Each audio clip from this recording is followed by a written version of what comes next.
Be sure to hit the like, share this content. Let that friend, let that neighbor, let people know where to go when it's time to tune in to Cowboys Sports Talk and beyond. And if you're already in the future and you're watching this, Happy New Year to you and you.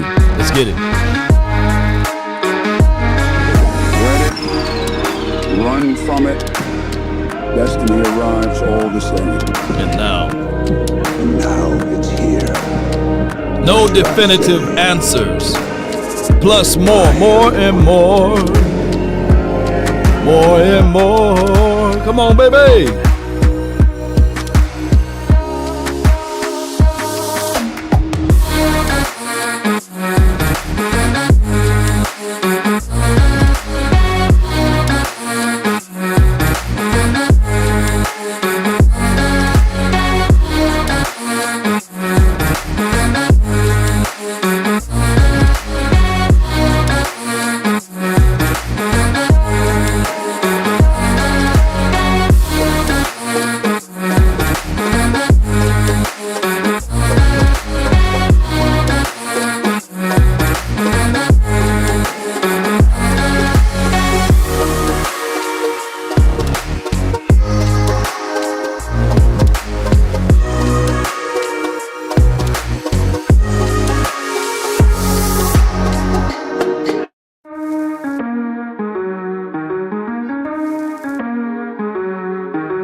Yo, I know it's a long intro, man. I had got a call right before I hit live. Y'all know how this goes.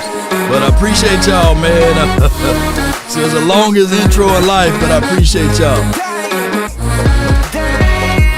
Yeah, the name is Law Nation. Hold tight for your boy. Mama said there'll be days exactly like this. And hey, let's bring in a new year, a new you, a new all of that. Give me everything new. And I want some good news, right? 5, 4, 3. Some of y'all can listen to that intro all day, right? Oh, we only got a spoonful of folks in here anyhow, right? 5. Did I already say 5, 4, 3, 2, 1? Come on, baby. Bear with me. Happy New Year's to you and you. Come on. Yeah.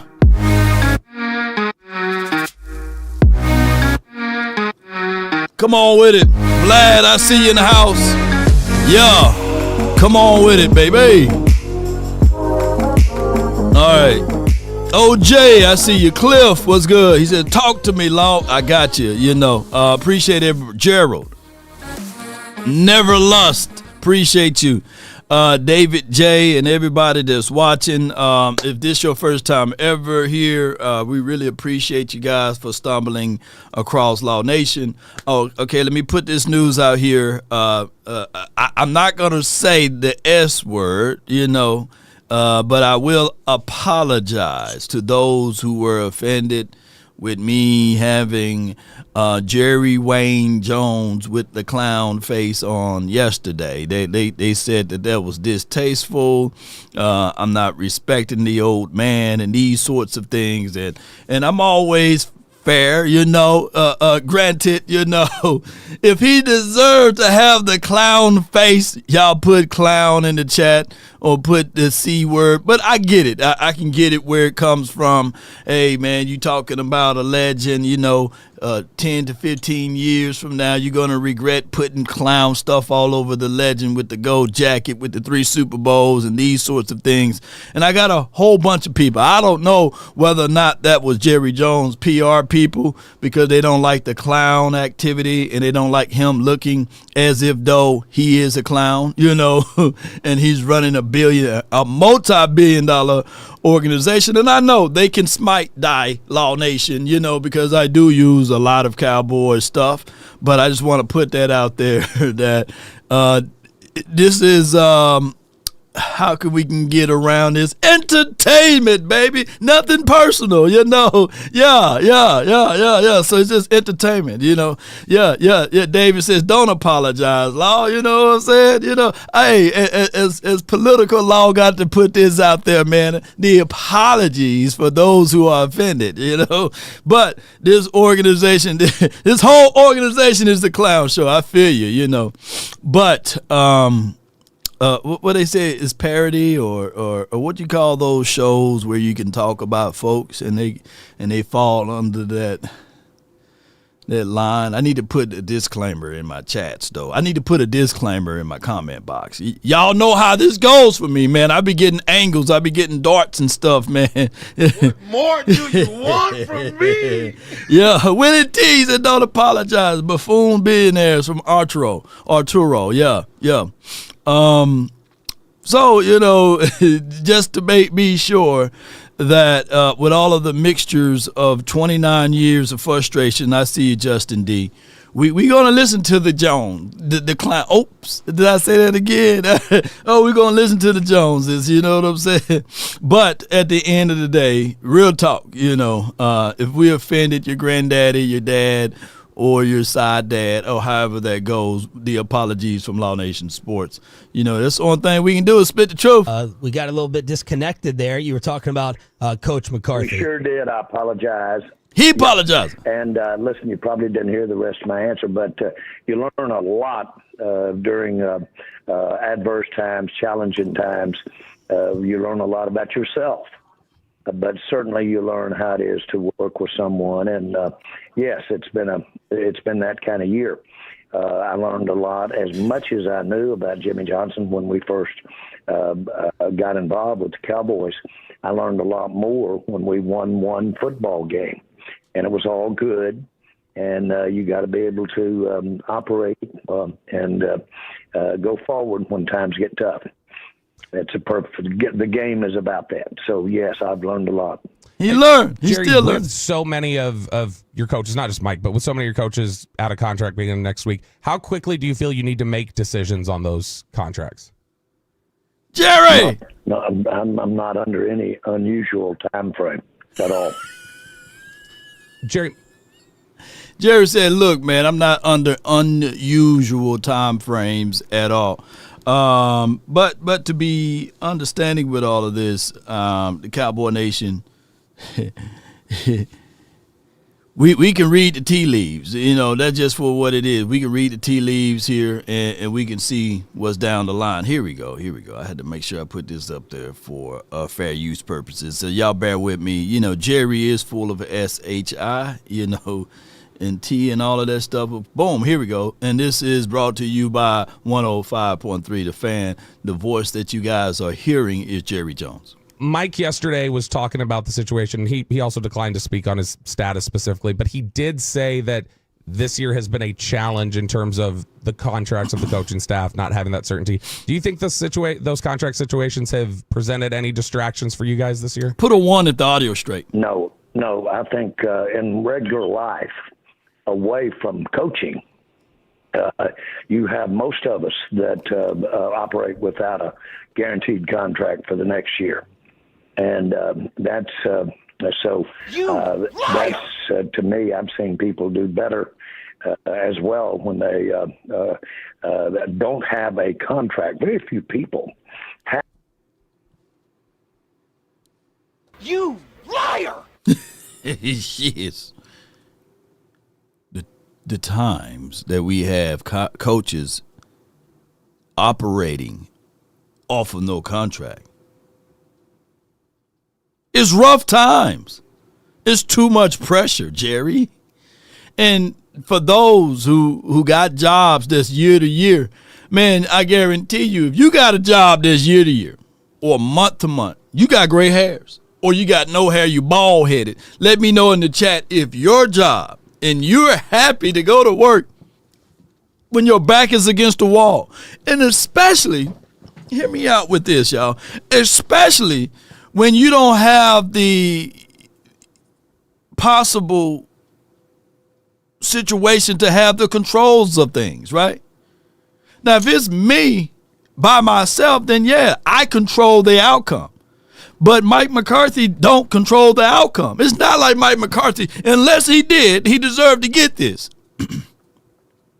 But it's not like Mike McCarthy said, yeah, man, give me Jalen Brooks, man.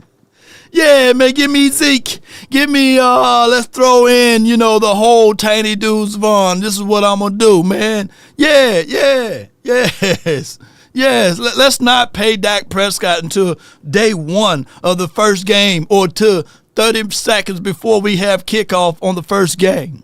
Let's go through the entirety of the offseason without paying CD Lamb. Yeah, that's what I want. Come on. Max says, I love it. He said he loved his job. Yes, indeed. But you wouldn't love your job if it was month to month, year to year. Come on. You'd be like, come on, man. You going to do this to me? Have guaranteed contracts whether you are successful or not going forward in this world. Jerry, you've mentioned to us earlier this season, very reflective, and I think it's been really interesting to hear you talk about how you regretted the firing of Wade Phillips in the middle of the season. And I know you've also reflected and said, I wish I wouldn't have let Chan Gailey go after 2 seasons. So those are examples where you regretted taking action too quickly. Have you ever regretted waiting too long on a move with a coach? No, I haven't. Just have not. Jerry Jones, brought to you by your North Texas Ford dealers. Ford is the best in Texas. Jerry, last one on Coach, and it's the number one fan sentiment, so I wanted to relay it from our listeners. If you guys decide to remain consistent next year and bring Coach back, how do you see that as something to inspire the fan base that things could be different in terms of getting closer to a Super Bowl with basically the same set of star players and the same coach? Come on, man. What kind of question it is? Come on. I just want to say I love you. Come on, man. Hey, come on. Stephen Wonder can see. You know what I'm saying? That this is some bullshit. Come on. Let's hear what he gonna say, because I already... Boy, I ought to put Mendo up in here, man. I need some Mendo, because at the end of the day, there's going to be some stanky stuff. Come on with it. Well, first of all, I think that we're going to have a more seasoned and, frankly, a more talented, because of that experience, offensive line. I think we ought to all focus on having Dak back, in terms of being back with his health and able to execute. And so I think starting right there, and then you look at having C.D. Lamb, those are real points going forward that we've made a big commitment in and will serve us well. And we've got every reason to think that we'll be successful there because of our past with them. We started off a little rough early this year, but that'll be pretty easily identified as to how that happened and why that happened. So I think that's going to be good. I think we've got a good chance to have a lot of the injured players that we've not had on defense. And you put all those back. Hopefully you've got to look at it this way. You won't be without Micah for 4 or 5 ball games. When I look at... Bro, this is crazy, y'all. This is flat out crazy. So basically, in short, he's talking about running it back and praying that none of these guys get hurt. Where they do that at, y'all? Come on, man. At where we are at our talent level, I feel real good that we've got the nucleus of a team that can compete. And so that's a lot to look at. A lot of time you don't have the veteran quarterback. That's why we have him, because he's a veteran quarterback, won a lot of games. So all of that lends to a positive outlook for me. To me, this year was really a surprise. Again, I've said that I think I've taken full responsibility for maybe thinking we were going to be able to take the younger guys in the offensive line and develop the kind of protection and the kind of run game that we needed on offense. And then I don't know, and this is not an excuse, but we've sure been without a lot of the year, a lot of the strength on defense, which was some key corners and those pass rushers. And we've had a real down year with a health situation on our pass rushers. So there's two approaches to life: proactive, retroactive. And of course, we can't account for injuries, man. It's part of the game, though, right? So his vote of confidence is that the fact that you will have Dak Prescott and CeeDee Lamb back. But at the end of the day, you could have had that last year or basically this year, right? If you were to go ahead and pay those boys, but you decide to hold the feet to the fire of your starting quarterback, to also hold the feet and the fingers to the fire of your starting wide receiver. Two of your most important pieces on this team. Now, granted, Dak Prescott, the company man that he is, he continued to go to practice every day. He continued to throw the ball at Oxnard and these sorts of things. And he allowed this stuff to happen. Here's the craziest thing. All offseason last year, three of the players, the big three, reactive, I meant to say, retro, reactive, same thing. Yeah, so three of the big three guys, this past season that we was talking about contracts, then got hurt. Dak got hurt. Lamb's shoulder was hurt, and it took him about maybe 4 or 5 weeks to get into football shape. And, of course, your guy, Michael Parsons, he got hurt and missed 4 games, right? And these are the three guys that we was talking about, the big three contracts that you got to take care of. So to go into this season, 2025, your hopes would be, we just hope that these guys don't get hurt.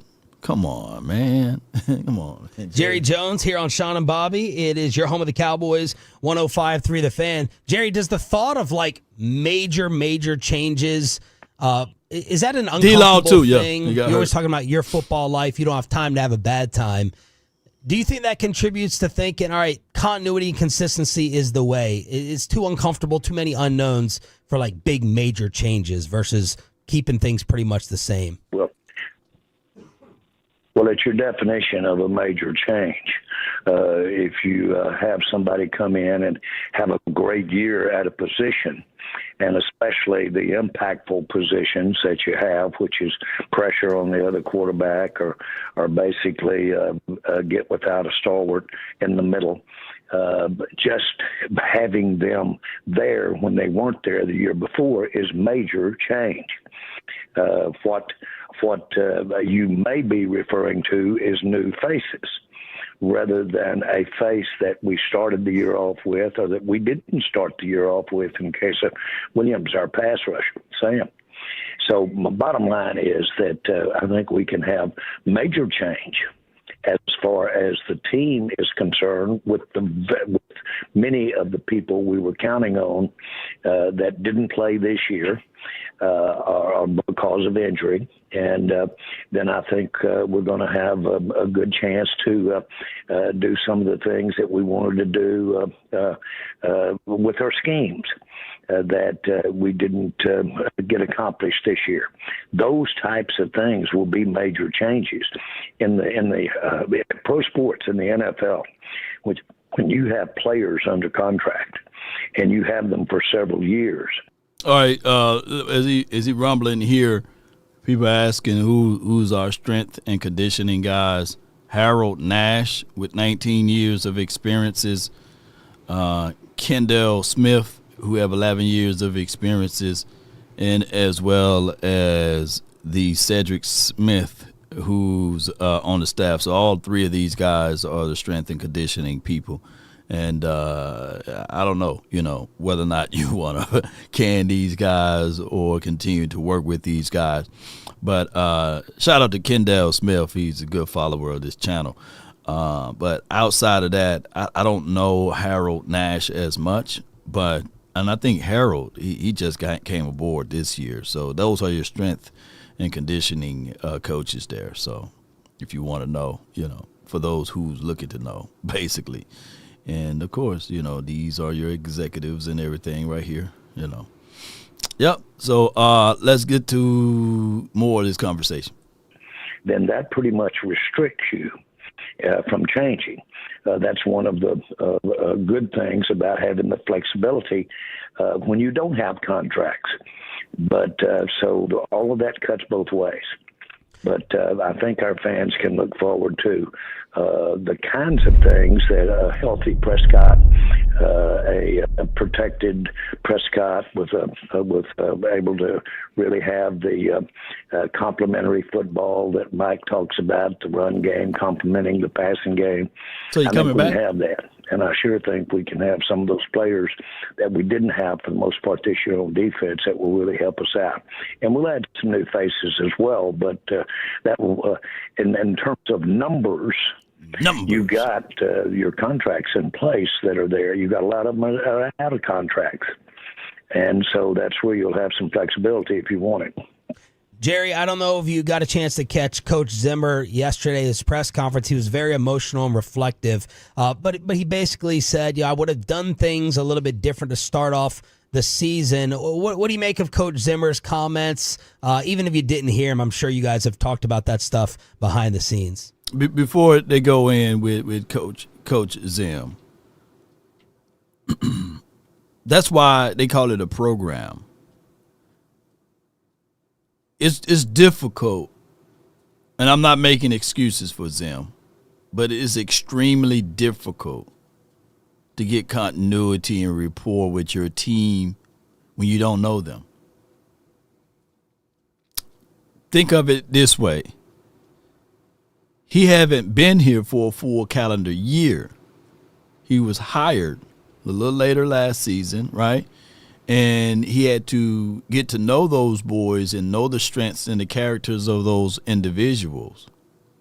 And regardless of how good of a coach you are, you can't make Andrew Booth good. And no offense to Booth.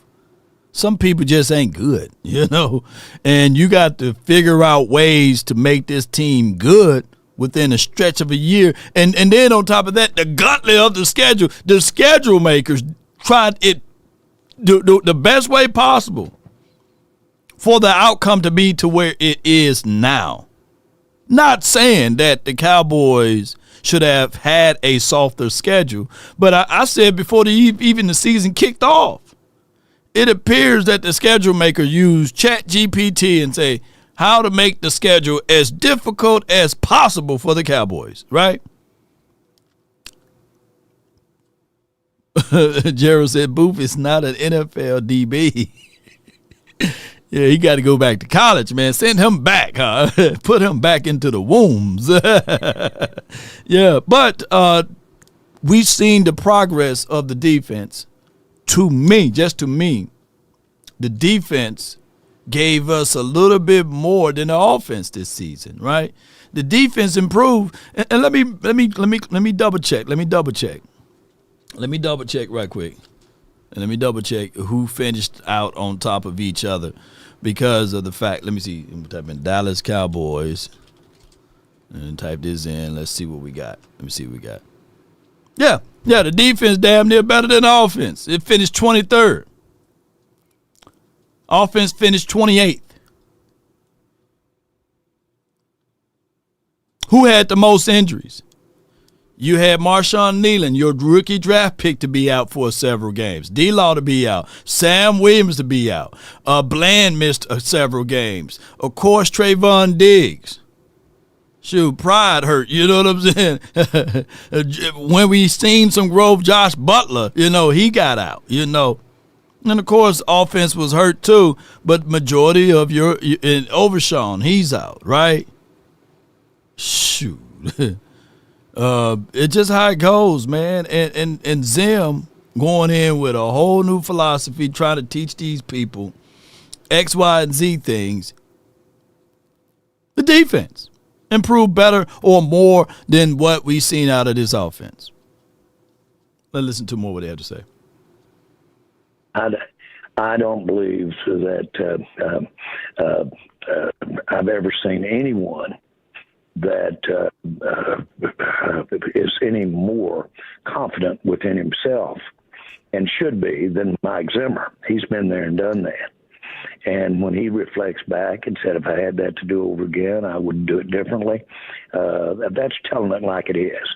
Nothing wrong with that. Some of the very best people in coaching I've ever been around are the most candid about, I did that wrong, I would do that again, I'd do it differently. That's who you want to be in the foxhole with. Jerry, how would you feel about Trey Lance getting the opportunity to start this final game of the season? Well, I don't know that at all. I don't want to speak to what we're going to do for a lot of reasons, but certainly overall I'm real pleased with how Rush has played. Very much. So all of that needs to be taken into consideration. A little rough outing that we had there against Philadelphia, but we'll see what the day brings there. But I know this, we'll be doing some things that probably are in the best interest of our team going forward. Jerry, that means Trick or Trey, he going to be watching, And to this point, I guess they still want to evaluate Cooper Rush. And they're going to use Cooper Rush gives the best evaluations for the wide receivers. Now, we need to lose this damn game tomorrow, this weekend. We need to lose it. Shoot, where we at? Tankathon? I said, them damn Niners, man, you can't even root for them because they still lose. Them Niners lost, and they supposed to won last night. So they're picking at 11th. The Niners, y'all had one job to do, but at the end of the day, Detroit looked really good last night without defense because they got 16 people on IR, and they were crafty enough to still put up 40 points.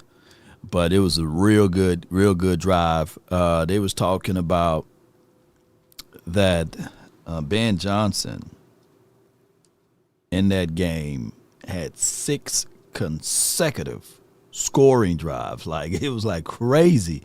And that was the first time ever done against the Niners and beyond. So I was sitting here man, that Ben Johnson, that boy was putting on a clinic, right? Because he had to call plays according to knowing that the defense is kind of yippee, and it was a good chess match, man, because you got a chance to see Kyle Shanahan in his bag. If Brock Purdy, my brother called me last night and said, man, if anybody ever dropped a $65 million bag, was Brock Purdy. They were trying to give him the bag. The announcers were trying to give him the bag. He had 4 total touchdowns, right?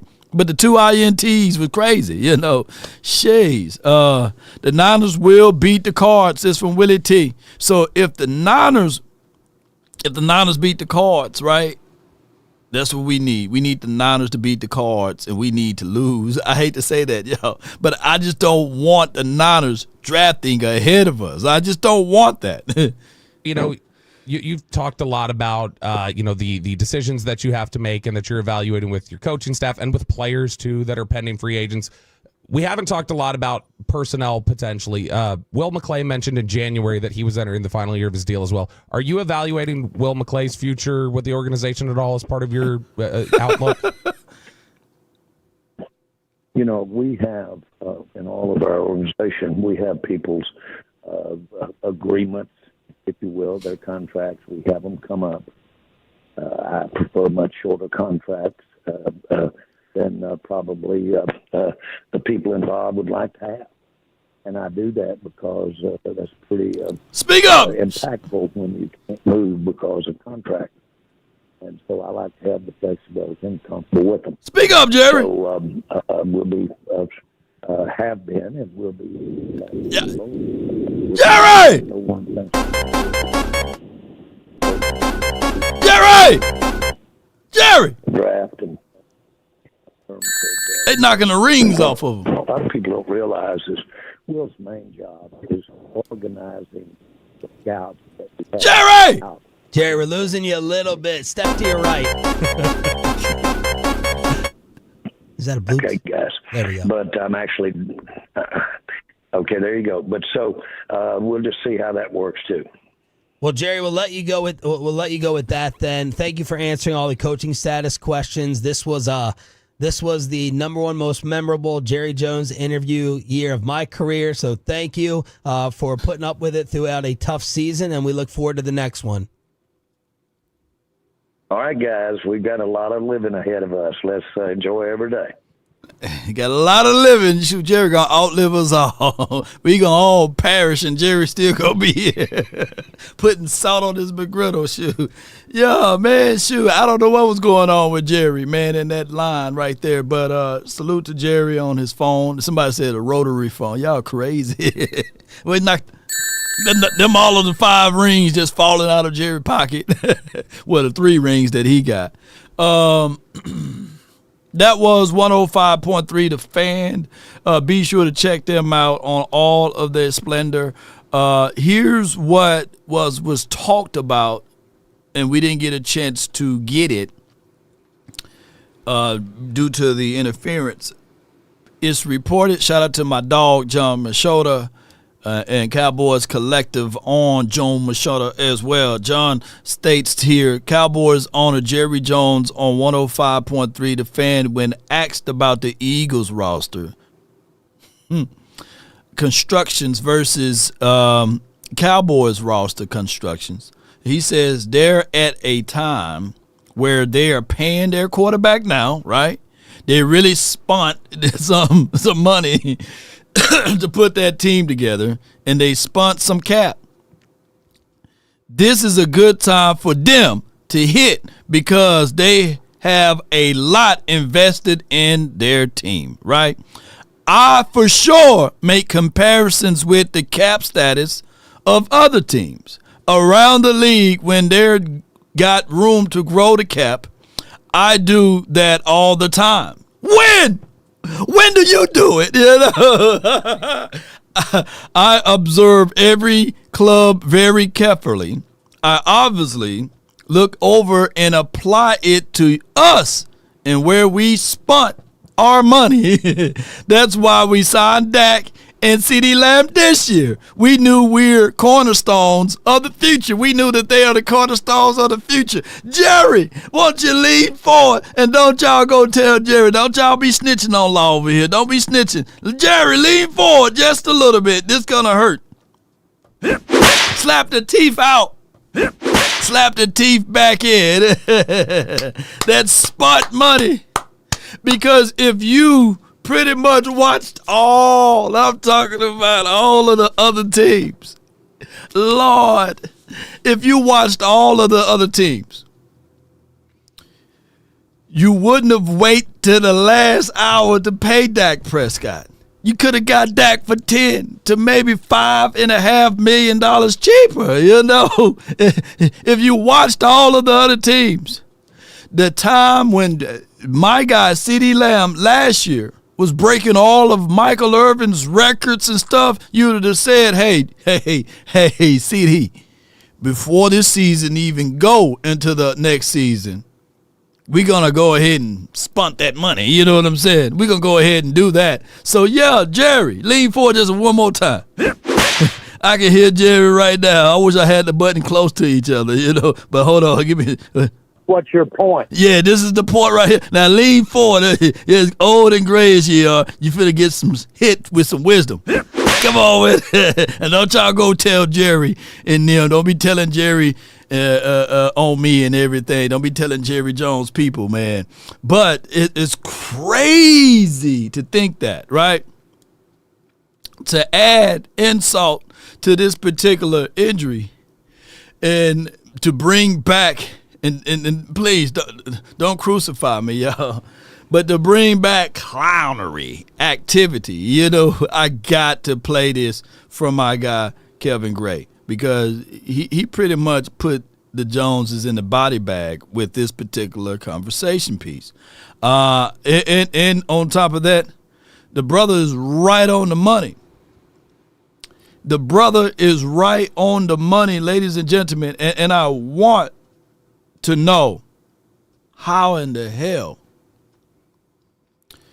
who's worse, Stephen Jones or Jerry Jones? You know, come on. Well, these Joneses, man. Where's Charlotte? Please. Before I hit that audio on that, man.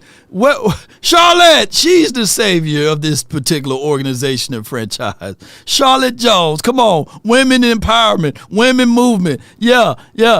Let this lady right here, Charlotte Jones, let her run this organization. Yes, I believe in her, because I definitely don't believe in Stephen Jones and Jerry Jones or Jerry Jr. You know, let's put Jerry Jr. up there, because this right here, these two right here,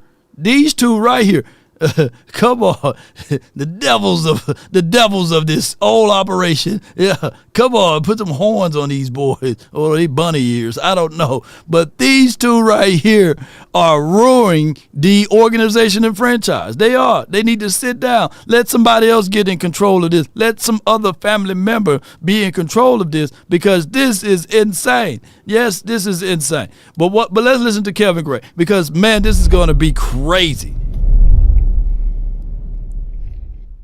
Let's watch him. Yeah.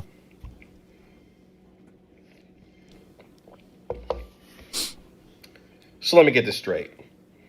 Stephen Jones got the nerve to get on radio to say that the Philadelphia Eagles are headed for salary cap hell after the Eagles won a Super Bowl, tore it all the way down, got back to another Super Bowl, hell, might be headed back to another Super Bowl this year, and he got the nerve to be pocket watching what Philadelphia's doing after he watched a Rams team win a Super Bowl, tear it down, rebuild, get to the playoffs 2 out of the last 3 years. You got the nerve, Steven, to get out here on these airwaves and say that kind of bullish. Come on with it. This is what I'm talking about when it comes to the Cowboys and this football team. Jerry and Stephen Jones run this team with no fear of consequence, because nobody's getting fired. So they can do and say whatever they want, to the detriment of a fan base that is desperate for them to get the hell out of the way, because these two have no idea what they're doing, and they continue to open up their mouths to prove themselves right about how clueless they are about running an NFL franchise. Yeah.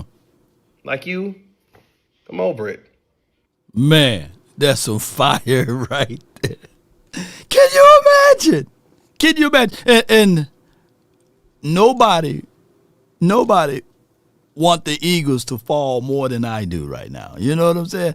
I wish that they can figure out a way to say, hey, man, we in salary cap hell, right? Oh, man, we can't do this. We can't do that. I want them to fall flat on their beaks, but they're going to figure out a way to slip through this and fly off from here, you know, because at the end of the day, ladies and gentlemen, Kevin Gray right on the money with it. Y'all be sure to find Kevin Gray and support all what he is doing for the community and beyond. Just remarkable, man. I hate to beat up this team, but, you know, somebody got to do it. Somebody got to say it. And look, Jerry Jones, Stephen Jones, is part of this, man, tremendously. Those boys need to step down or step out the way, and that's not going to happen because the egos are too big.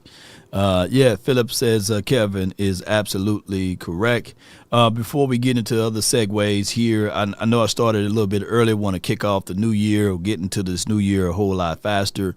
Shout out to Underdog. Get up to 1,000 in bonus cash.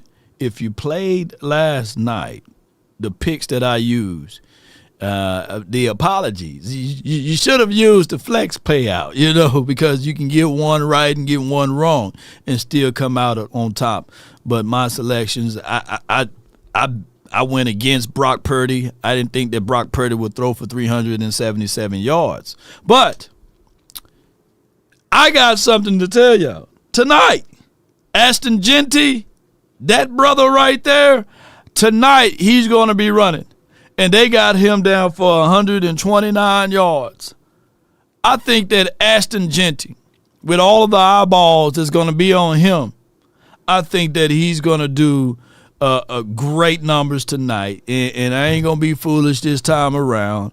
And I think that he's going to go higher than 129.5. Rumor has it that he's really upset and angry that he didn't get the Heisman. If you think that Ashton deserved to get the Heisman, let me know in the chat and we can get things rocking and rolling from here. Because at the end of the day, I get it. He went to Boise. There was a time in our lifespan that we got tired of Boise players, right? Right? Shout out to LVE, D-Law. Shout out to Orlando Scandrick and all of those boys that we had, the Boise boys over here, Kellen Moore to a degree. But now there's a lot of people just shifting and saying, give us this Boise guy. Don't stop now while you're ahead. Smoke one for you, says Law. And you know that the nail is in the head was when they just beat us 41-7. And their fans roasting Jerry Jones in the stands. My goodness. Right in his face. Yes, indeed. Yes, indeed. Yeah, he deserved it. No. And Cedric Wilson. See, Cedric. Are you Cedric Wilson? You know what I'm saying? Shout out to him. And let me go higher with. We don't let me go with one. Go with higher with the yards. And then it's where my PSU's at. I need to know. If all of my PSU people is in the building, Penn State, yeah. Where y'all at? Yeah, here you go, Poom. Where y'all at tonight, man? Who gonna win tonight, man? Who gonna win tonight? And let me see what we got over here on the PSU side. I'm gonna go high right there. It's gonna be a good game. Yeah, we're gonna go. And then we're going to go, give me 1 second. I got one other player. Nope. Warren.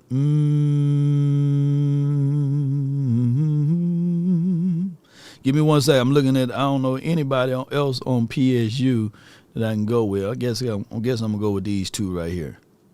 Because I haven't watched a lot of Penn State games this year.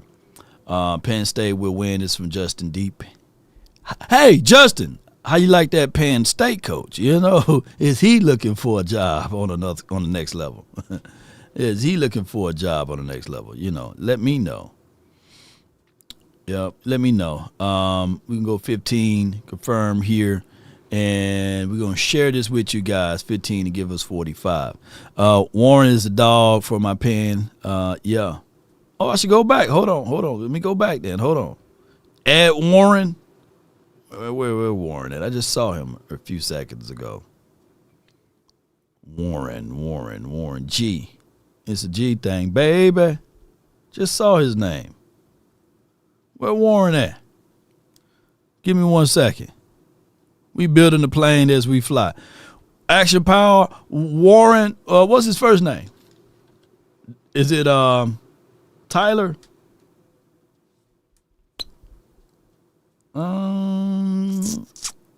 Go with higher, right?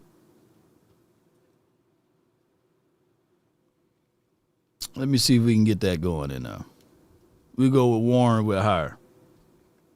And we're going to go with, bear with me. Genty hire. And I had that one other pick. Come on with it. Y'all bear with me. I'm trying to build a plane as we fly. Yeah. Jeez. All right, and boom. Let's go with.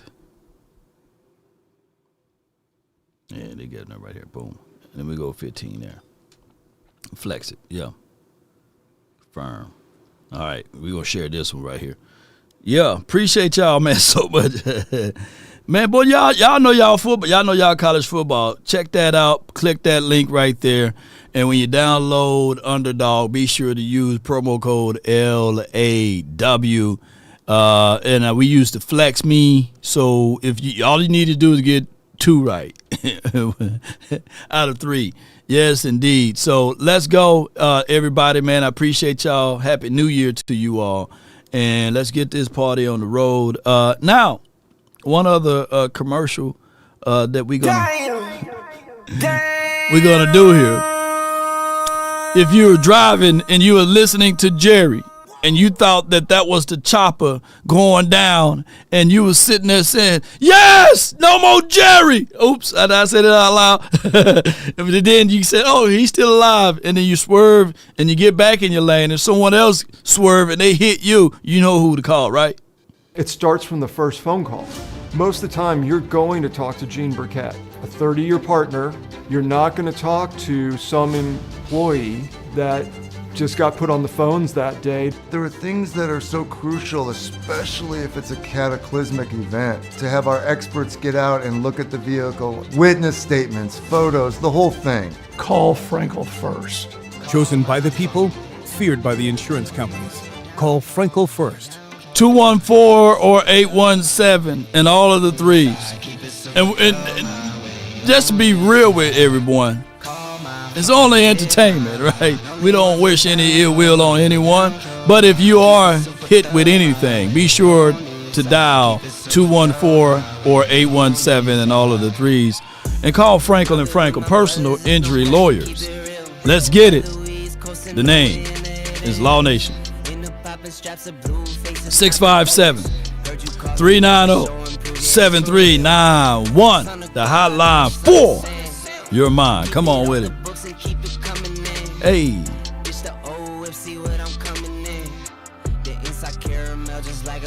I got from the 313 G Cuddy. You're live on the Nation, brought to you by FrankelFirm.com. What's good with you, man?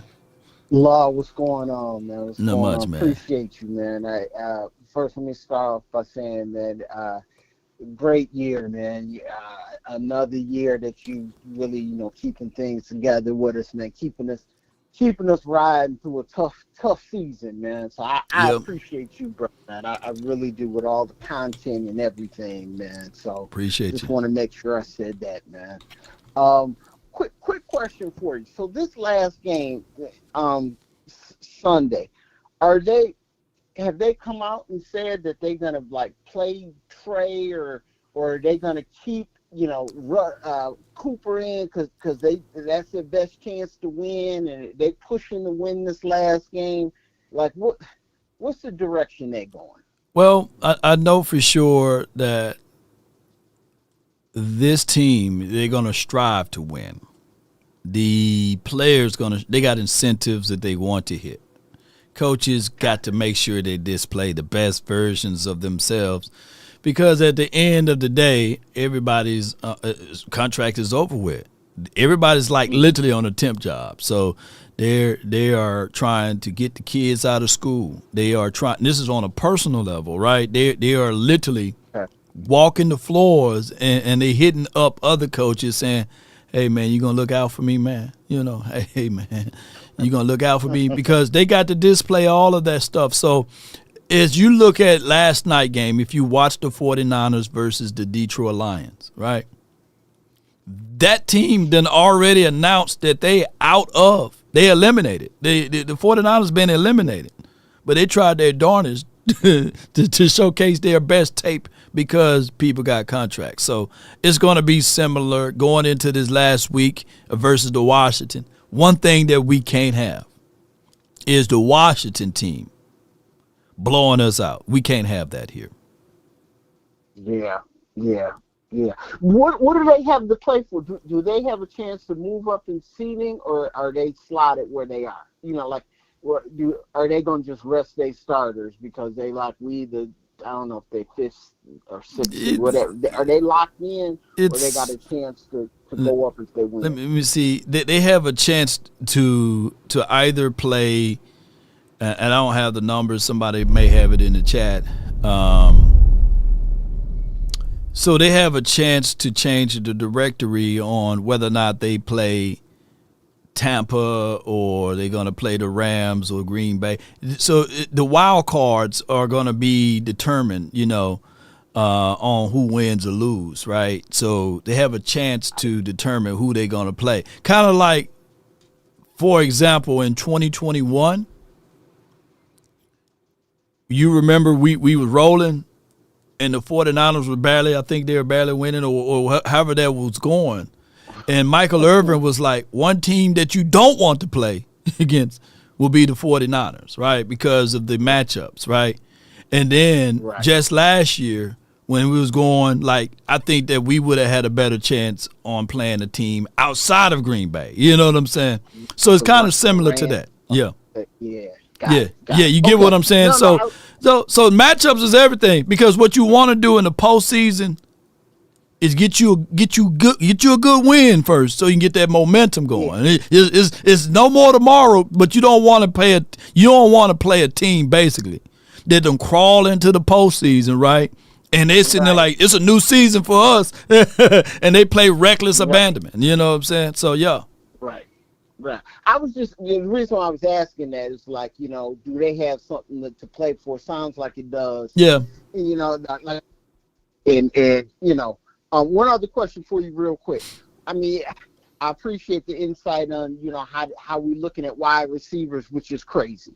If we think we all set, no, that's crazy. But anyway, it is what it is. If Genty is there, is that somebody that they are looking at again to supplement Dak and say, look, we get him, and then, because now we can have balance with that run and pass game and manipulate how many people go in that box, right, to get that one-on-one coverage, with CD, and hopefully we got somebody not named Tolbert or Brooks to put on the other side of him. Is that their mindset? Yeah, I mean, the mindset should be, how do you win with Dak Prescott? He's here into the see. So many fans, some fans look at it like, oh, Dak is whack. He lose on big games. He can't be the difference maker. I get all of that, but how do you win with Dak Prescott, right? So ultimately, I would look at it from that angle and say, I go into this draft, the offensive line looked like they perform better on the back end of the schedule, right?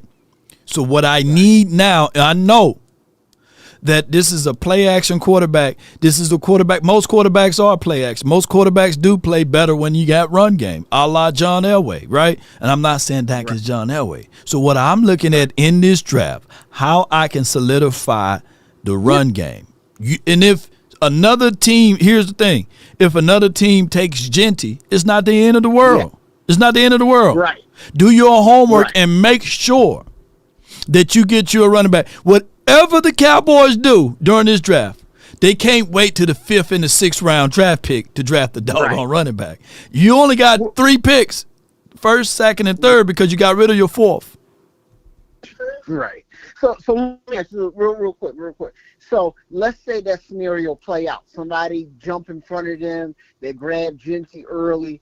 Would they pull Omarion up? You know what I mean, and go grab him? Because it's so you gambling that he's gonna be there in a second, and we know how these things going. Or you got to trust your board. See another position. Bro. You got to trust your board. You got to say, hey, if Genty. Because the Omarion and Genty shouldn't be in the same area, as far as draft pick. You can't just go in and say, for goodness sake, I'm just going to draft Omarion because they done took my toy. No, you stick to your board. And if Luther Burden is the best player available, even though, hear me out, even though you already got, CeeDee Lamb, you done paid him, and you have high hopes for Jalen Tolbert or what have you. You got to stay true to your board and don't draft for needs. So this is why, and this is what get the Cowboys in trouble. This is why you don't shop on an empty stomach, right? You don't go grocery shopping on an empty stomach. Right. If the Cowboys take care of their business during the free agent period, you know what I'm saying, we wouldn't have to worry about X, Y, and Z factors. But to be fair to this team, if they're not dancing around in the free agency, they just got to stick true to their board and don't panic and reach for a player, a la Taco Charlton's, a la oh, we need an interior guy. Let's go get the Hill kid. I forgot his name. Tristan Hill. Yeah. So stay true to your board. Get a player that can play now. Go ahead. But what do you hear? I'm talking because I know you got the insiders. You don't have to give us no names. What are you hearing? That what they're are they going to be like, we're just following our board? Or they are enamored with saying we want either running back in this, or if like is wide receiver out of the question entirely? Because that's the impression I got from when I was listening to yesterday. Yeah, it's like, look, they likely not doing that. They just to be real with you, they're likely not doing that, believe it or not. But there's so many crazy factors to put in because these things, influences could change. Here's the reason why. When you hire your coach, they have their own set of thoughts, So that's why it's so important for the Cowboys not to wait for the last minute. Remember, true story, Jason Garrett handed Mike McCarthy the keys. He gave Mike McCarthy the tour. You're like, hey, this is what we do at the Star in Frisco. That was too long of a wait. Jason Garrett should have been out of there, and we should have been had the coach in the building. But they waited forever. They were really thinking like, man, we did the Rooney Rule. We interviewed Marvin Lewis. People was getting upset about that too. But at the end of the day, Jason Garrett literally said, Mike McCarthy, let me give you the tour. So we need to have the coaching solidified before this free agency and before this draft, so we can get the impressions of the influences from the coaching. That's how it's supposed to go, and work hand in hand with the Joneses. But I appreciate you, bro. Thank you for calling in. I appreciate it. Hey, man, happy New Year, man, and I look forward to a strong 2025. Let's have a strong 2025, man. I appreciate you. That's G. Cuddy. Next, I have on the list the infamous, man, the guy with all of the wisdom and understanding of the game. I have my brother from another mother, Coach Mar from the 803. What's good? You're live on the Nation. Talk to me, Coach. What's going on, Law? How you doing, brother? Hey, man, I'm doing great, man. Ready for the new year. Happy New Year to everyone. Happy final day of 24, man. It's been always been a good season when you can go through a season and you can make it through a season, even you doing content, you being a fan, or you being a coach or a player. If you make it through the season and see a whole season, it is a good year. May not be an excellent year, but it's a good year.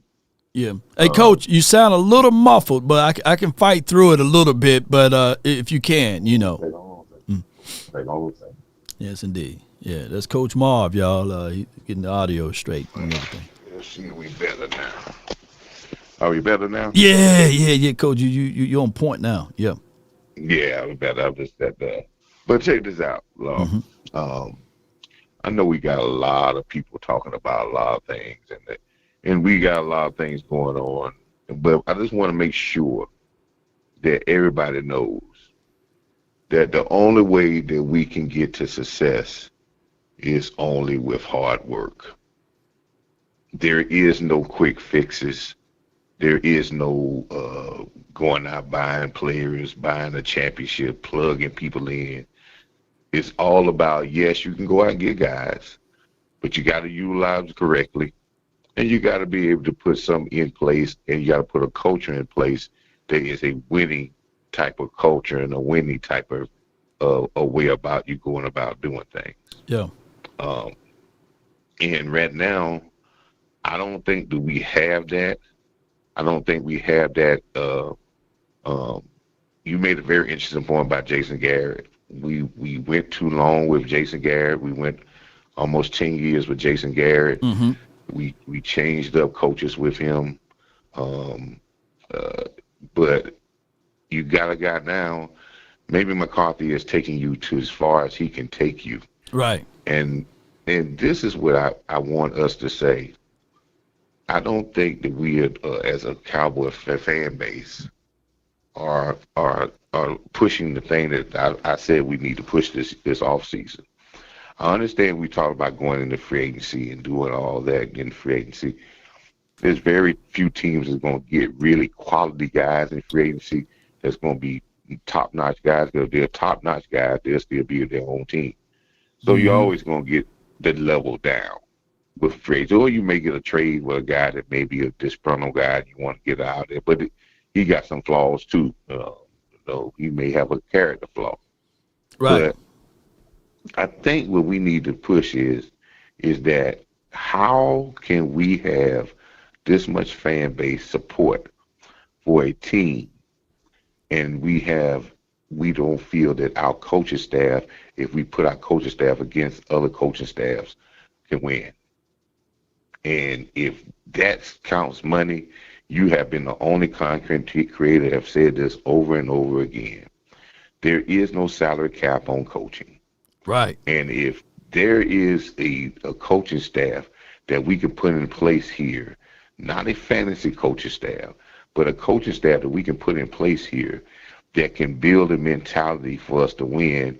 And I know people gonna say, well, with the Joneses, you can't do this. But yes, Joneses are having way more control over a coaching staff that they're paying a minimum wage. Mm-hmm. But if they had a coaching staff that they were paying more than minimum wage, they would have to have a sense of saying, hey, I gotta let you have a little bit more free reign because I'm paying you a lot of money.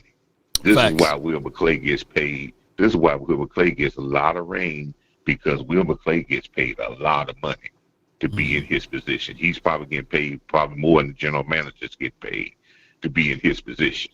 So if you put the investment in it, and the Joneses put the investment into their coaching staff of getting the best in the business at their positions, not only as head coach, then you're putting the investment in where you can feel more comfortable of the leadership that they have to do what they do. But I always want to make sure we understand this. Regardless if Dak Prescott is on the sideline or he's on the field, you can see it's starting to get back to still say it's Dak Prescott's fault. This is the craziest thing I've ever seen in my life. If a guy don't even be there, they'll find a way to get back that it's Dak Prescott's fault. Yeah. And we can't get free agents or this money is tied up. It's Dak Prescott's fault that the season is the way it is. But until we realize that it is the Cowboys' fault, injuries, no injuries, we just wasn't good enough. Yeah. And when we humble ourselves and go to work and earn the right to be called contenders, then we will be going in the right direction to get number 6. Man, Lord, right on the thank money. you for all what you do, brother, in 24, and good luck for you in 25. Yes, indeed. Got my black eyed peas getting ready right now, man. Appreciate you, man. Thank you. It's my skillet cornbread and everything. That's Coach Marv, man. Put your hands together for the infamous, man. Coach Marv, man, it's always a pleasure talking to you, bro.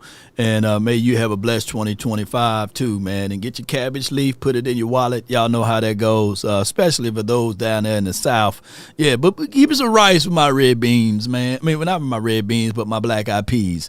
I like mine with a little rice, man. And shout out to everybody that's sitting here that's waiting. So I appreciate y'all. I got on the line a person that's been waiting. I got Timothy B. Bird, and then we have 100 grand. So Timothy, is that Pastor Tim from the 469? You're live. Talk to me.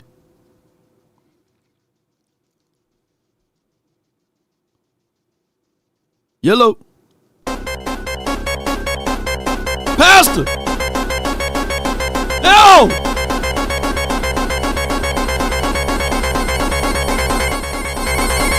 Pastor. Hey, we tried you, dog. Well, I got B-Bird for the 409. We at least tried, man. You live. Talk to me. Hey, Lon, I kind of caught you late. Did you talk about the Jerry Jones interview? Yeah. We played it, and yes, indeed. Oh, great, because I was out busy, man. My wife got me going buying stuff for tomorrow. But oh yeah, that honey-do list. You know how that goes. Made a lot of he made a lot of excuses, right, with the injuries and a lot of different things that I definitely didn't want to hear. I don't know if you covered that because right. I don't think you do yourself a service. You do yourself a disservice when you start adding in all these things and then trying to justify this year, which some of them are reasons, but that's not the way you should look at it from a critical thinking standpoint. You got to look at this thing like, if you get what I'm saying, I didn't want to hear the excuses, the injuries, and all these other kind of things. Did you get a chance to hear where where they said that, just watch the Eagles, they're heading into salary cap hell, basically in short? Yeah. That's crazy. They're drinking poison and hoping Philadelphia dies. That's what they're doing. Yeah. And so I also think, man, let me tell you, some people, you're not supposed to make rash decisions after, losses or whatever. You want to give yourself time, right? Right. Because you don't want to make an emotional decision, right? Right. But here's the thing that people don't talk about. You don't want to wait too long because you'll get numb. Right. And you won't make any decision because it won't hurt you anymore, right? The wound is healed. And so when they talk about, I listened to an interview and he talked about, hey, I'm taking my time and this, that, and other. When you start taking too much time, now you're starting to be like, well, it wasn't that bad. We could do this, we could do that. Yeah. And then you bring everything back. And Yeah. I'm just not for that bringing everything back thing again, man. I think you have traumatic moments in a season. I think we've seen it with Seattle with the interception in the Super Bowl. Yeah. I told someone I was watching that game, I said, they'll never come back from that. When Atlanta lost that 25-point lead, I said they'll never come back from that. And they never came back from it because it's traumatic. Our traumatic moment, man, was Green Bay. And I don't think we're going to ever come back from that with this coaching staff. You actually have to change out coaching staff to get that out of there, man, because that thing is going to haunt this team for a long period of time. So I don't, I just think that it's time to move on from McCarthy. This team just needs a new energy around it. New energy, that we're not getting. The one question I would like to ask you is that I saw San Fran play one of the top 2 or 3 teams in the league last night. Tooth and nail, man. I think that's what you look for when you talk about something to build on. For them playing them like that and, being competitive all the way down to the end. I don't think any of our victories, anything that was similar to that, and our loss yesterday was one that, Sunday was one that was kind of, that's kind of par for the course. Yeah. I just hadn't seen, I like what San Fran did last night. I haven't seen us do anything close to that. Maybe Tampa Bay, but it still wasn't like they played last night. Right. So I want to get your thoughts on, because everybody talk about this, they're fighting for him. I don't believe that that's a standard that you should use to keep a coach. Right. They're fighting for him. I don't think that's the standard. Mm-hmm. I think we're lowering our standards on keeping a coach, and I don't like that at all, man. I think it's time for Mike to go and just get a new regime in and get someone in here. They need to hear a different voice. But I'm gonna get off and let you talk, man. I appreciate you, man. Good call from B-Bird, man. Right on the money with it. I don't think the terminology of they fighting for coach. They putting it all in. And B-Bird right. We put a lot of stock in beating the Bucks, because of the perceived value of the Bucks. Now they are 9-7, and one of those losses came from us, right?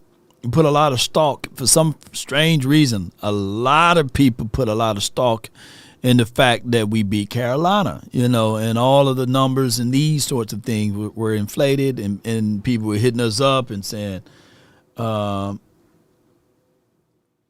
Cooper Rush, man, look at what he's doing, man. Look at the throws, the deliveries. And I'm sitting here saying they the 32nd ranked defense, right? I think that a lot of people put high stock into beating the Washington team when it took Kevontae Turpin to hit the turbo button to do the spin move or whatever, what was it? Is it the O button on the PlayStation stick, or the X button, whatever it is, or L2 or L1, whatever he hit, and he scored that touchdown. But those games, we at the edge of our seats. We literally was at the edge of the seats even versus the Giants, right? So there were no definitive game that we can sit back and say, yeah, man, these guys are fighting so hard for Mike McCarthy. Let's just bring them back. And here's the other side of the coin. The Dallas Cowboys. If you bring back Mike, he's not coming back for the same amount of money. He gonna want more money. Yeah, he ain't gonna want the same terms. He's gonna want something. And B. Bird is right. Sometimes you can't get angry and upset at someone and be willing to exile them because they forgot to take out the trash, right? Oh, you forgot to take out the trash. You're worthless. You're a horrible man, Let's get to the divorce, you know what I'm saying? You divorce the man because he forgot to take out the trash. But if it's on a consistent basis, right, and he leaving trash everywhere, then, yeah, maybe you got grounds for that. But is that the real reason? Sidney Jones says Jerry thinks all wins are created equal. Shoot. Lord. Salos 2136, $99.99. Lord. I want to give you a shout out for holding us down this year. It's been tough. You don't know how much we appreciate you. I also sent you a gift. It will be there Jan 3 to Law Nation Sports LLC. Woo! Wee, baby, you got some of that Jerry Jones money, man. Come on with it, man. I appreciate you, man. Shoot, man, I ain't seen one of them since the 2022. The 2023. Shoot. They can come closer. Shoot, CeeLo's, man. CeeLo's put the money in there. Let me tell you, man. CeeLo's put the money in there. The AI, she said, oh.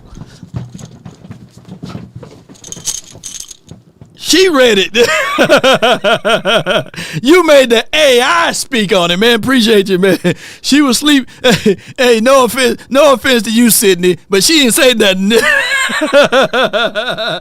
See how them ladies do? See how them ladies do? Does it bear? Yeah, man. It's an evil world we live in. Boy, that dollar made her holler, didn't it? Shoot, appreciate you, man, for the $100. You know what I'm saying? Shoot. Come on with it, man. Shoot. You see how the lady, $100,000. You see how the lady get to speaking? She get to speaking when he put $100 in there. She get to speaking. She get to talk. That's how them ladies do, man. That's how them ladies do. You gotta come with that money, man. Yeah. You know what I mean? You ain't got no money, you ain't gonna get no money. No money, no honey. See that money have B Bird right now. Got to go do the whole honey. He got to do B Bird out there shopping on New Year's Eve. That honey-do list. That money, that women. See? Honey-do list. The honey-do list. Sure. A lot of people don't know what we talking about. We say the honey-do list. You took that trash out. It's New Year's Eve. You took that trash out. Mm-hmm. Okay. Yeah, did you take my car to get them tires rotated, and embrace squeaking? You ain't do that? You didn't do that? Okay. Shame on you, you worthless man. No motion in the ocean for you October, none of that, Yes, indeed, man. Shoot. Shit. Woo, shit. Let me stop before I be sleeping outside. Lord, why you outside, man? Hey, man, I had to I won the argument. I just wanted to sleep outside for the new year.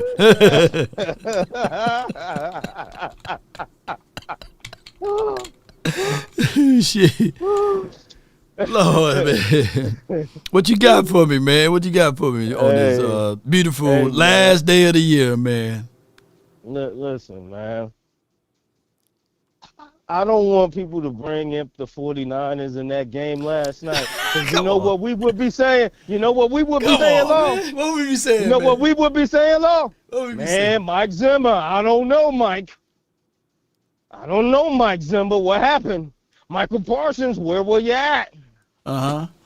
They put up 30 points and all this 40 points on your defense. I don't know. Mike McCarthy, man, what's going on? So come on, man. Don't give the Shanahan, don't give them the 49ers no credit for that. Don't give the 49ers no credit. That's what we would be saying over here. That's what we would be saying over here. If we went out there and played like that and they put up 40 on us, we wouldn't be sitting here saying, oh, man, you know, great credit for that. No. Even if we would have won, man, what happened, man? They put up 30 points on us. No, let me know if I'm lying. No, you ain't lying. So, let me know if I'm lying. Now, damn if you do, damn if you don't. Yeah. We praise other teams for not even winning. they ain't even winning. You want to praise other teams. Wait a minute now. You know what I'm saying? Well, hold on now. I don't think I gave that much praise. When we win a game, we can win a game by the skin of our teeth, and we'll bury the team. True. We'll bury the team. Even if we win by the skin of our teeth, we'll bury the team like we lost. But you'll go to another team and praise them for winning, for losing. It don't make sense to me, man. That's crazy to me. You want to talk about, the 49ers, this, the 49ers, that. What they picking at? They are picking. They're picking right at now. the 11th pick, according to. Thank you. Worse than us. Yeah. They're picking at the 11th slot right now. Worse than us. So come on, man. I just don't want the Niners to pick in front of us, but it's gonna happen because unless they win that last game, you know what I'm saying. They will. Yeah. They will. Yeah. You know what I'm saying? Well, I don't see y'all guys saying, man, I don't know about Block getting 65. I don't know about that. Yeah. But he shouldn't get that. Y'all gonna sit there and say, yeah, man, give him that money, man. That, based off that last game last night, man, he deserved that 65. But when Dak do it, man, that's just one game. We still lost. He don't deserve that money. It's just ridiculous how when it come to our players, we bash our players and tear our own players down and big up other teams' players when they don't even do well. For example, let me put this out there. For example, I'm being messy law right now. 4,519 yards, right? 36 touchdowns and 9 interceptions. Okay. Who's that player? Okay. What's the record?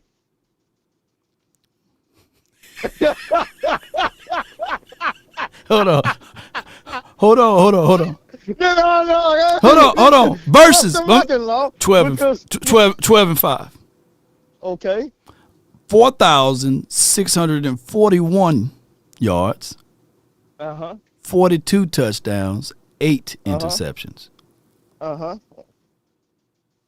You want to know the record there? Yeah.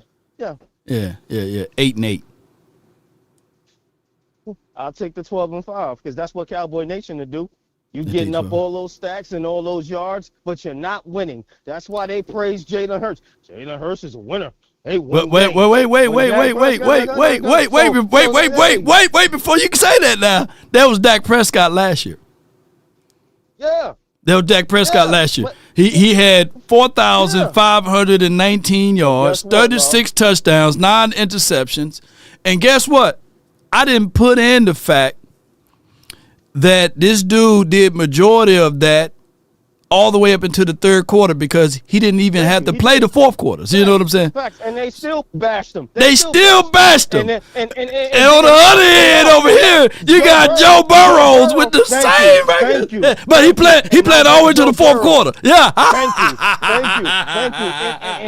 you. And he's 8 and 8. He's 8 and 8. And y'all want Joe Burrow here so badly. You get what I'm saying, Law? But if Joe Burrow was a Cowboy, Law, they would be burying Joe Burrow right now. Yeah. Yeah. Give us Dak Prescott back. Well, give us Dak back. Law, let me know if I'm lying. Give us Dak Prescott back. Joe Burrow is terrible. We was going 12-5, 12-5, 12-5 with Dak. Joe Burrow came here and we went 8-8. Yeah. Yeah. So I'm just trying to put those things out there. They did it to Romo. They did it to Romo. Was great. They did it to Romo. So it don't matter. Newsflash, it don't matter who the quarterback is. We're going to bury our own. Newsflash, it don't matter who the coach is. The Joneses are going to run them. I want Mike McCarthy to leave so badly. Yeah. Because when the next coach come in here and we had the same problems and issues, I want to know what y'all going to say then. That coach was terrible. That coach, man, what happened to that coach? Y'all not going, when are y'all going to get through your heads, man? No offense to Coach Marv, but Coach Marv, it's the truth, bro. I'm sorry, man. I don't want to hear nothing about no philosophy, nothing about no game plan. It don't matter when you got Jerry and Stephen Jones in the building. And Coach Marv, that's why I want Mike to leave. So Coach Marv could see another coach coming here, and then I want to hear what Coach Marv going to have to say. Then I want to hear it. Because we said the same stuff with Jason Garrett. Same stuff. We said the same stuff with Jason Garrett. Mike came in here, and it's the same shit again. It's again. Yeah. Stop. So when I get these guys talking and all this stuff, I don't want to hear nothing about no culture. I don't want to hear nothing about the players got to train harder. We always do this. No doubt, man. Shit, appreciate you 100 grand. Hey, I just had to put that out there, man. Appreciate you, man. And happy New Year to you. I know you'll see the 2025 before me because you're on the East Coast, but it is what it is, man. Come on, just let me know what the New Year all about. We both gonna have our Henny up, you know. I got a Hennessy, right? It's in the freezer. And it got chills all over. Don't even need no ice. But I got this block ice, you know what I'm saying? That I'm gonna put that block ice. Yeah. So shout out to CeeLo's again because with that hundo, I'm ready to go give me some more. Come on with it. Appreciate you, man. Hey, you got that Shay though? Did you get that Shay? I can't find it, man. They don't have it in my area, man. Piss me off, bro. I'm going to have to order it, man. Yeah, man. It's smooth, man. You might put Hennessy to the back, man. But appreciate you, bro. All right, man. That's a good call for 100 grand. Yeah. And let me do another exercise because which y'all take 3,955 yards, 39 passing touchdowns, 4 INTs, and let's go here. Let me see how many rushing yards. 4 rushing touchdowns. And over 630 rushing yards.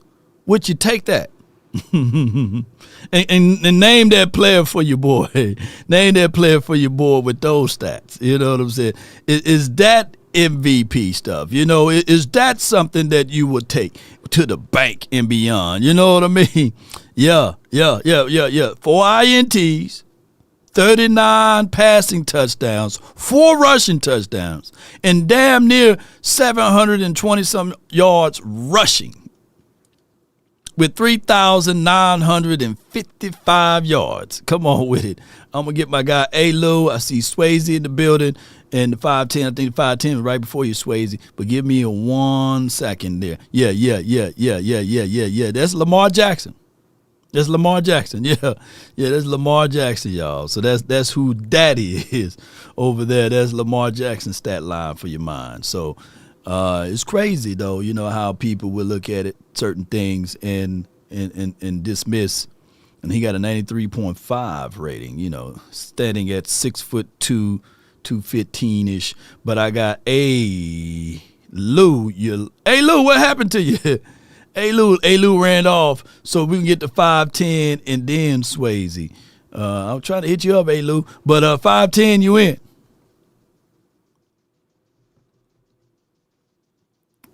Once, twice, 3 times a lady. What's going on with you, Okay, my good, boy. brother? I was like, what you have your mute? What's good with you, man?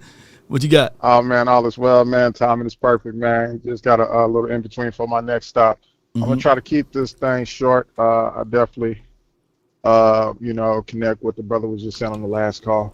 When you get to a point when you lose so much, you don't really care what the situation is. You're just going to find something to blame about it because you're just tired of it, right? Right. Because, success, and not understandably so, we still had some of these issues in regards to still blaming Dak, as you have alluded, in regards to the stats and stuff, right? Yeah. But we still have that PTSD because at the end of the day, what's the whole goal? We all want more Super Bowls, right? That's what it comes down to. Playoffs, whatever. But even if some of those 12 and 12 would have led to us even getting to the Super Bowl, right? You know what I mean? Maybe that would even, spark something a little bit different, possibly. But what I want to speak to is this. So let me try to break this down and not take too long. There's a difference between working a 9 to 5 and being an entrepreneur. You ain't lying. There's a difference between, clocking in and you having a business, right? Because everything is predicated on what you do, right? Facts. And I'm breaking into the financial. I'm breaking into the financial industry, and being self-employed is something totally different. We out here breaking the back of poverty. I would love to be able to connect with you off basis. I'll try to see if I email you if that's the best way to get at you. Lawsnation@gmail.com. Yeah. Or info@lawnationsports.com. Yeah, either one you can get me. Yeah. I would love to connect with you, my brother, and share a little bit more. But what I'm saying is this. So as I'm learning and getting into this entrepreneur business, entrepreneurs are 5 to 10 years ahead, right, in regards to what they're going to do. Right. It's not a last minute type of thing, because those who do that, they don't do as well, right? So I don't know which way this thing go. I don't know if this is just so it's two things in my opinion. It's either that what we're seeing is just pre-planned to be that way in regards of, as we know, ain't no money is being lost, on the Jones side, right? Because at the end of the day, they're winning, right? Yeah. Or could it be, or could it be the aspect of, maybe there is just the aspect that this is just a toy to them, right? And they understand the whole, because you can't be successful as that family is if you don't, know how to conduct proper business, right? Facts. So I don't want to necessarily speak to no Dax. I don't want to necessarily speak to no coach. I don't speak to none of those things. Only thing I want to speak from is just the entrepreneur business mindset. And for me, because I loosely watch the boys from a distance and I remove myself emotionally and I just start looking it back more logically, because I'm going to be honest with you, I'm going to keep a whole buck with you. Somebody said it and we touched on it, and it's sad that it became emotional. But, man, we had on number 2. When 19 got up out of here, bro, I looked at this thing totally different. I'm like, why are you going to let that guy go? Right. And then you go out again, except this time you get a lesser than, right? Like we had a solid number 2. And I'll never forget when Lamb said these words. Man, I was still learning, and I know I'm probably paraphrasing. He said, man, I'm still learning a lot from this guy. Yep. You know what I'm saying? I'm still gaining a lot. But what that showed me, the aspect of, the business side of things, and sometimes the worst thing can happen when business and emotions mix, right? So on and so forth. So for me, man, the way I see this thing, the way I understand it to be, and the thing I'm trying to ask myself is, because these people operate in business and they understand in business, you got to have a 10 to 5 year plan. Your like 25 is already supposed to be planned out for them in regards to what they want to do, right? Yeah. And time is going to tell whether or not, if this is just premeditated or if they, to a lesser part, flying by the wayside due to some of the fact that, this organization for them is just a toy to play with. And they really ain't in it to win it on, on the ring side, because I heard you say it. I don't know if it was on this one, but on the last one, they got rings, right? Yeah, that's a check. That's a check mark for them. Yeah. So, that's all I wanted to throw up out there. But definitely want to connect with you, brother, because like I said, man, just throwing it out to the callers, man. And one of you callers said this, I'm going to fall back. He talked about how we all one paycheck away from being broke.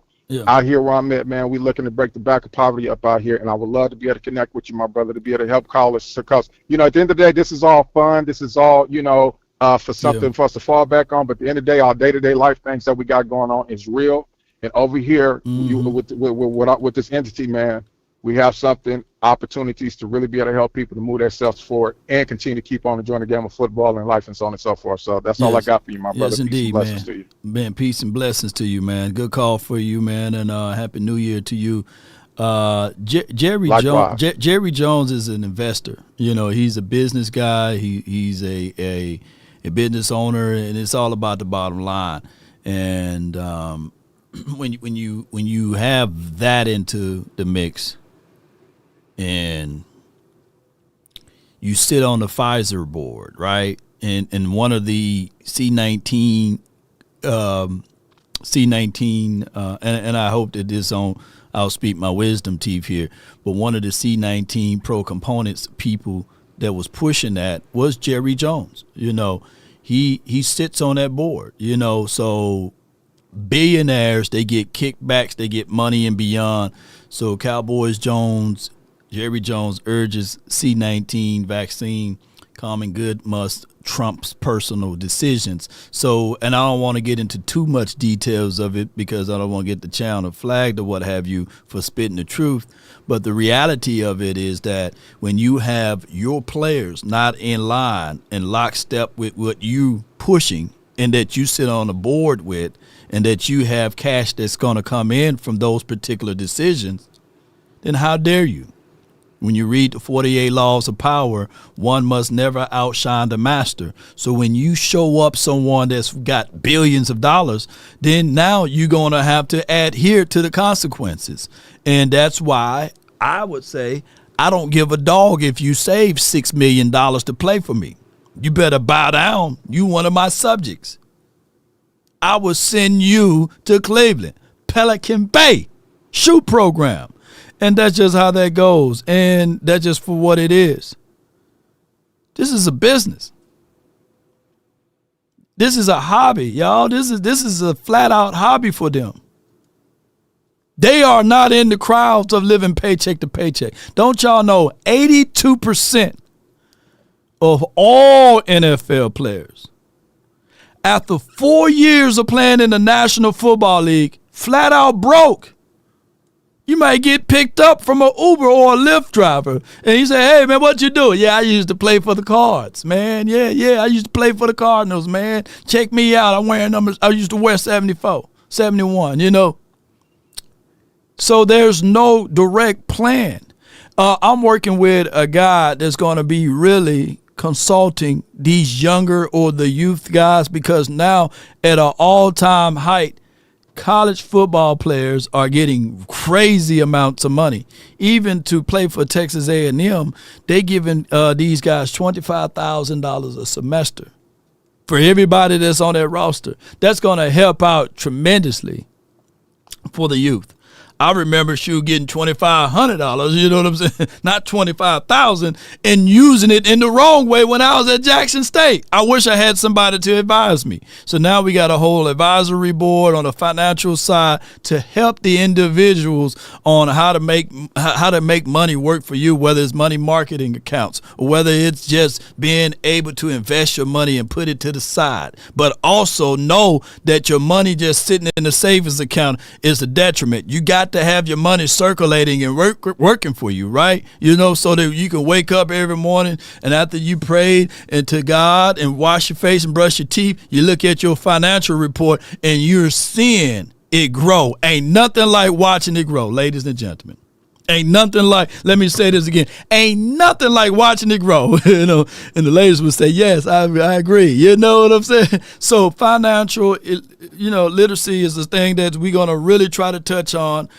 We absolutely, tomorrow, going to be on 97.9 The Beat. Tomorrow, live in the studio, we're going to have some guys there to talk about what they do for the community and beyond. But we got to get out of that number of the 82% of football players, all football players, and there's only a few percentage of football players. Y'all think that some of these guys on TV because they don't have to? No, they broke. They on TV. They taking jobs away from other people who went to school and got these doggone student loans. But it's entertainment, right? They broke because they spent their money loosely, right? So we're going to try to get out of that. I shouldn't be in better shape, or those that's working common jobs shouldn't be in better shape than people who receive $50 and $60 million contracts, right? Y'all shouldn't be in better shape. But money in, money out, right? But going back to Jerry Jones, they got old money. They money got gray hairs, you know. Winning is not the number one thing. They are business people. All right, so let's go. Let me get the next caller on. I appreciate y'all. Boy, we done went through a financial class here. Yeah. All right. Hey, Lou, and then Swayze, man, because, hey, Lou, you got back on. I didn't know what happened to you, bro, but you're live on the Nation, brought to you by Underdog. Talk to me. Yeah, I had to jump off for a second. I had a business call, but hey, quick question here. Tell me what your thought process is. I see that, Mike McCarthy's playing this back and forth with Jerry, which I like. I think the shit's pretty funny. But will you think that they, will elevate Al Harris as the head coach, or you think it'll go to Zimmer? Because they're not going to change. They're not going to do a complete overhaul. They're not going to do that. Right. If they do a complete overhaul, that means they have to actually do work. That's not what they like to do. Right. I mean, they like to keep it copacetic and steady. Right. What's your thought process between the two? Well, if you're operating out of comfort, right, and you're making hands out, you making money going in and you making money, right, and then you use the Cowboys, like we know they use the Cowboys brand for likenesses and stuff like that so they can leverage, right? Because without the Cowboys, nobody would give a dog about the oils and all of the natural gas businesses and the real estate. So it's a good, clever idea to just bring in somebody with comfort so that they can continue to do what's in their hearts, and that is to make more and more money, more and more resources, and these sorts of things. So I can see that. But the thing is, with Al Harris, that's going to come with some other stuff that they probably not going to be ready to handle at this point, especially in the climate of Dallas. I'm just saying that for real, though. I'm not speaking harshly, but that's just for what it is, y'all. I asked that question because you had touched on a few things pertaining to something in that vicinity yesterday. So I really wanted to touch on it to see if you would actually jump on that topic and be, uncut low. But I see you got to be political law at this moment. You might as well work for the Joneses too. Man, sure. I get it. No, I gotta watch my back around here, man. Don't mess your money up. I'm in Dallas, man. I'm in Dallas. You see, do you know the history of Dallas? Come on with it, bro. What happened to JFK out here? It's not like it happened in Shreveport, Louisiana. Nah. I'm in Dallas, bro. Sure. I know that I gotta walk a certain way. I gotta talk a certain way. I got targets on me. I'm telling y'all only percentages of it. Those who really close seen some documents that happened. So I got to walk a certain way. I got to talk a certain way. And there's the problem when you're dealing with independency. Not everybody understands the struggles of it, right? But I am independent. There's situations and scenarios where doors been closed because of who I am and how I talk and walk, But then the same door closed, another one open, and they saying, how that naysayer got here? Literally. How that naysayer got here, you know what I'm saying? Because the favor is not fair and because of the people that I knew on the other side. So that's just how it goes. And I don't want this opportunity to be shut down because I'm speaking too boldly and too truthfully right now in these airways. I don't think y'all got me. Y'all got my back, but y'all don't think y'all got my back like that. Come on, man. Viewership down 28% because of the Cowboys losing right now. Like I said, I understand. Don't mess your money up. I get what you're doing, but at the end of the day, this ain't it for you, and God has another plan for you. So you got to walk right, act right, talk right. You've been in a frat. You're a frat, so you understand some of these ideals that you have to live by. to make it work in every field that you interject yourself in. There you go. But, they say, what old tangle webs we weave. Man, I appreciate you for calling in, bro. You gonna kick me off too? Oh. No. What else you got? Because I got this line. I got Swayze. I got my guy Scott. But what you got? What you got though? What you got? One more point, man. No, go ahead. Go. No points left because I'm just waiting for this shit to hit the fan. Yeah. They're both playing both sides, and it, like I said, it's either you got really two choices. It's between McCarthy and Zimmer, regardless. Right. Both up. Yeah. Simple, man. It's 304, man. Hey, Lou, gonna have me. Hey, Lou, man, you gonna let me stay? You know what I'm saying? And then kick me out of the state of Texas. But I had to move to the 304. Here's my thoughts with the mindset of Mike McCarthy. He said he didn't speak on the contract. He didn't want to speak on that yesterday. Here's the other side of the coin. Mike McCarthy, Jerry Jones, Stephen Jones. How can he declare and decree more money? He can't go back in there with his hat in his hands and say, hey, you got offensive coordinators making more than what money I'm getting now. My contract is dated. I need more and more money. I need more and more control. They talking bad about me. I need a real tangible contract. Why would Mike McCarthy come back here for 1 year when he had the opportunity to at least see the Jets, the Saints, the Chicago Bears, the Jaguars? They might take him off for a long term. You know, they may give him a $4 or $5 million deal that's worth $10 million a month. I mean, $10 million a year. You know what I'm saying? So those are things that he got to leverage. On top of that, the coaching staff is not only responsible for himself, but he's responsible for the staff that he assembled. So how can he bestow trust to Jeff Blasco's, Mike Solari's, the other Scott McCurley's, the wide receiver coach Prince? So you got more than just the coach here. You got a whole staff that you got to assemble. The Tozine guy, Scott Tozine, I believe him. He's under Mike McCarthy's watch, and whoever else. You know, some of the strength and conditioning folks. So this is bigger than what it seems to be with just a coach. A coach is a whole unit, a whole team of folks that works together to secure a common goal, and that is to win. That is to ultimately also enjoy themselves and have fun. It's not fun when you work in a temp job and you seeing that you putting in the work, everybody else is getting motivated and paid and promoted, and you still operating out of a temp.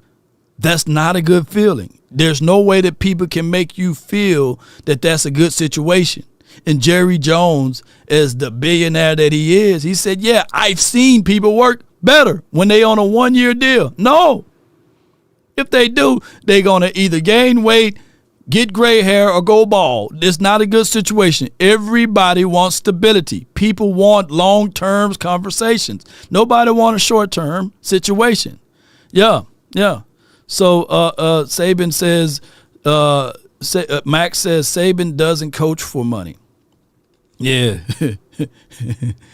And football players say they don't play for money too. You know, money is the direct reflect of what type of respect that you get from your services that you are rendering. People can say that they can say one thing, but there's not doctors out there getting paid cashier's wages. You know what I'm saying? You're going to get paid fair wages. And that's just how it goes. So Nick Saban can say all he want and say, I don't play for money. Well, tell him to come over here and coach for this team for $1.5 million. Let's see if that ever happens here with Nick Saban. And I like Nick, you know, but I don't think that he will come over here and coach for free, right? Scripturally speaking, there was a guy named Paul who was going around setting up churches. And at the end of the day, even though he was setting rules and regulations for those churches, he says, I render you those things that are spiritually. Therefore, you're going to have to render me these things that are carnal, meaning that even though I'm working in the will and the favor of the Lord, you still got to pay me. I can't work for free around here. How you think that I get these things done? You're going to have to pay. So give me that money. Yeah. He was setting up churches. He was setting up rules and bylaws and all of that stuff. You still got to pay where you at. You know, you got to be where your feet at, but you still got to pay them. And that's just the bottom line. At the end of the day, it will showcase value in what you're delivering. Yeah, it will showcase that nobody works for free, ladies and gentlemen. You know, so yeah, y'all hit them cash apps up. Y'all share this content, and y'all continue to donate to help grow the nation. All of this stuff that I have here wasn't done freely. They ain't gonna give me this stuff for free. The mic that I'm speaking on, the camera that y'all see, and the stuff that's strolling around here, there's consequences and repercussions if things are not getting paid. I'm taking my time to talk to y'all. It's not for free. Yes, indeed, from the 908, Swayze, you're live on the nation. Talk to me. My bad. Yeah, look, can you just skip me? I'm in a meeting right now. No doubt. Can you skip me and come back to me? No doubt, bro. Appreciate you. All right, I got from the 863. You're live on the nation. Talk to me, man. Hey, what's up, Bishop Law? Man, you walking that word today, bro. You walking that word. So for all y'all that's saying that pastors shouldn't get paid and stuff like that, he just gave you a scripture test, but brother Paul. Yeah. Paul was the top dog. You know what I'm saying? So, hey, dog, I appreciate that, man. I appreciate that. That'd be $800. Hey, I thought you supposed to be for the man of the Lord. Yeah, $800. Yeah, I need my bread too. Yeah, I need my bread too. Yes, indeed. People fail to realize, Scott, that pianists at the church, dude, them 6-figure jobs, man. Shit. Yeah. You never lied about that. You never lied about that. Yeah. You know, it takes a lot. And concerning Mike McCarthy, I want to ask this question. And if anybody has the answer, I know one, but how many coaches that we've had on this team that did okay here or did good here, but didn't win the Super Bowl, or they did poorly and went somewhere else and hosted up a Lombardi Trophy, had a better record than they had when they was here? I would have to, not in the capacity. Damn, you took it. Yeah. Not in the capacity of a head coach, but I think that the nature of Wade Phillips, that's who he is. That's where you get the full superpowers of him. Not everybody is made to be the head coach. Right. And to a degree, not everybody is made to call plays. I think that Mike McCarthy probably is a real good guy. He'd probably be a real good communicator to these individual players, right? He's a player's coach. But I don't think that he's built to call the plays. Yeah, and this is where I really took my hat off in a bad way to him, because I'm Team McCarthy. Of course, anybody that know me, I wanted him here when he was even spoke of. Right. And seeing that play that was 3rd and 1, and you got Zeke or Rico that was in the backfield at that time, and you throw it, and we had the game in hand. We could have beat Philly. So we had the game. Now I'm just sitting there like just frustrated. And I'm like, man, listen, I done dropped kids off from church fast so I can get home and watch this game, and that's what I come home to. It's like I don't even feel like watching anymore. Right. But it's just like, man, I want to say that if he had better control of the team, he can make better plays or better calls. But, I mean, it's kind of hard not to think that because of how Jerry is. Right. But it's just the fact that, man, it's like, bro, you done made a lot of questionable calls so far, just play calling. And just like, but it's very tough to watch a lot of times because we see it, you know, and I don't know if anybody has the power to go be a youth football coach to put your powers to work, because, you know, there's a lot of coaches in these chat rooms and stuff that know what to do, but I don't know if they're taking the time out to go to their local youth team that need a coach. But it's tough to watch, man. Yeah. And I understand that we didn't have everybody like we needed. You know, we didn't have Dak. We didn't have the right running game, the right running scheme at the time. We didn't have the right blocking scheme. So it's kind of hard to just place everything on Mike. But when you have a chance to actually do something, take the chance and do it. Because like the guys were saying on TV, like they believe he won his coaching job back. And sometimes under pressure, you perform better. And when that pressure's off of you, you kind of start slacking. So I don't know. Since he think that, you know, after winning 4 out of 5 games, that, hey, my job is secure with a depleted team. And I don't know if he's slacking, because that play right there really made me feel some type of way, and I don't want to see that next season. Yeah. But so far, it's having everybody in the right power, like you said, like Wade Phillips. He was in the full capacity of him in Denver, holding up in the Lombardi Trophy. So Jason Garrett wasn't that bad of a play caller, offensive play caller. He just wasn't a good head coach. He just wasn't a good head coach. Yeah. So it's like inverse. Like Garrett plays. You know? Garrett plays were very bland and vanilla. It would have worked if that's all he did. It just had that time. Right. Just all he had to do is call the plays, right? And and I get it. You know, I understand that the Joneses saw what Sean Payton did and said, "Oh, we got us one in house." No, you know. So at the end of the day.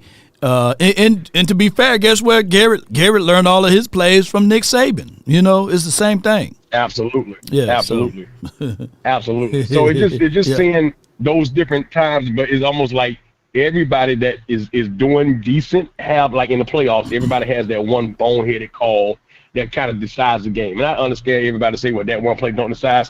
Yes, it does. Sometimes one play or that play can, because games are not guaranteed to be a blowout. Mm-hmm. Games are not guaranteed to be a 14-point lead or 7-point lead. Sometimes games come down to the wire. And that boneheaded call, that boneheaded play, just like when they took Leighton Vander Esch out in 2018 against the Rams and put Sean Lee back in because of politics. Yeah. Want him to have that magical play. That boy got burnt by golf, and we could have had a stop and would have got the ball back to win that game. I'll never forget that. It's just like each time when we're in there, it's either a boneheaded play or bad play by the team with bad play calling. We got to find something. And sometimes it's like, I can't blame Jerry for that. And I hate to say it. That's almost like saying Donald Trump made a good statement to me, but I can't blame Jerry for that. Sometimes just the wrong play call at the wrong time, you know? Yeah. Well, I feel you, man. Appreciate you, bro. Yeah. Comedy special was done last night. I sent you a clip of it. Okay, definitely will, man. I'll take a real good look at it, fam. Appreciate you. Yeah, most definitely, man. Yes, indeed. Yeah. And someone said, well, you know, look at Jason Garrett at the Giants. I'm not saying that he didn't get dated, but you got to understand when Jason Garrett in 07, 08, 09, when he was calling plays, that's where he was at his bag. He should just continue to call plays, right? But when he got down to the Giants and calling plays for Daniel Jones, I don't think that anybody could make Daniel Jones look good. Look. For example, Brian Daboll was considered a generationally talented quarterback whisperer and great play caller, right? He couldn't fix Daniel Jones. Come on, baby. So it's one of those things where it's two things can be true. But I'm not beating up Jason Garrett because I shook the man's hand and we took photos and we got a chance to have a conversation with. He's Jason Garrett.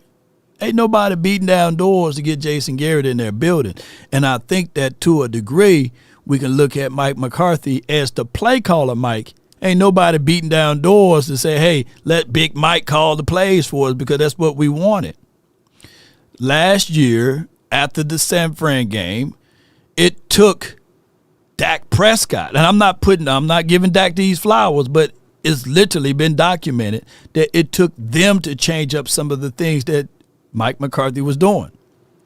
Now, to these last few games of Mike McCarthy calling plays with Cooper Rush and people saying that the offense woke up, I think that we need to adhere to pay attention to the kinds of calibers of defenses that we were up against. Right? During those stretch of games, the team with the best defense, two teams with the best defense that we played was the Giants. They have a better defense than majority of the teams that we played.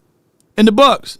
And even the Bucs, they're not even a top 10 or a top 15 defense. Let me pull it up for those who have amnesia. You know what I'm saying? For us to say, hey, let's take that game to the bank because we played well against the Bucs and we beat them. I'm going to pull them up and I'm going to show y'all their defense. What we want a cookie? They're not top 10 defense. It's the 20th ranked defense in the National Football League. They got a good front seven and that's it.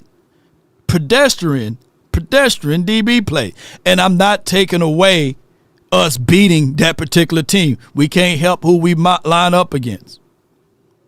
Let me see the Giants. They probably fell off, but at the time when we played the Giants, they had a better defense. They had number 15. So they're the 21st defense now. So are we going to campaign and bang the table for the Cowboys and say, yeah, we beat the Bucks, we beat the Giants, we beat Carolina, we went blow to blow with the Bengals. Them are all trash cans on defense. We can't give Mike McCarthy all of those praises when we beat bottom of the half teams on defense from where his play design.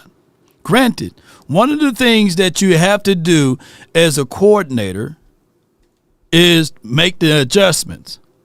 The element of surprise of what we did on the back half of last season took a lot of teams by surprise. It took a lot of teams by surprise. But if you have the number one offense, what do teams do? They study. And they make you and they force you to play left-handed.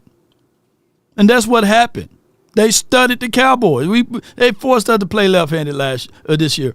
I got Phil, and then I got Big Amish. Phil, you're live on the Nation from the 423. Talk to me. Law? What up? The conference has been locked. Appreciate you, man, for letting me call in. When I look at the team, I'm looking at the fact that we have probably 6 or 7 blue-chip players. Right. You got Dak, you got Tyler Smith, you got Deron Bland, you of course got Micah, Trey Diggs, CeeDee Lamb, and I'm going to add Overshown into that because of what he showed us in his second year. Right. Now, what I'm hoping we'll do in this offseason, I'm hoping we'll get CD a running mate. I don't care if we draft him, trade for him, but I hope that we'll get somebody to run with him. That would really be an impact player. You know, I know that boy from New York wants to get out of there. He's not, happy about being up there at the Jets.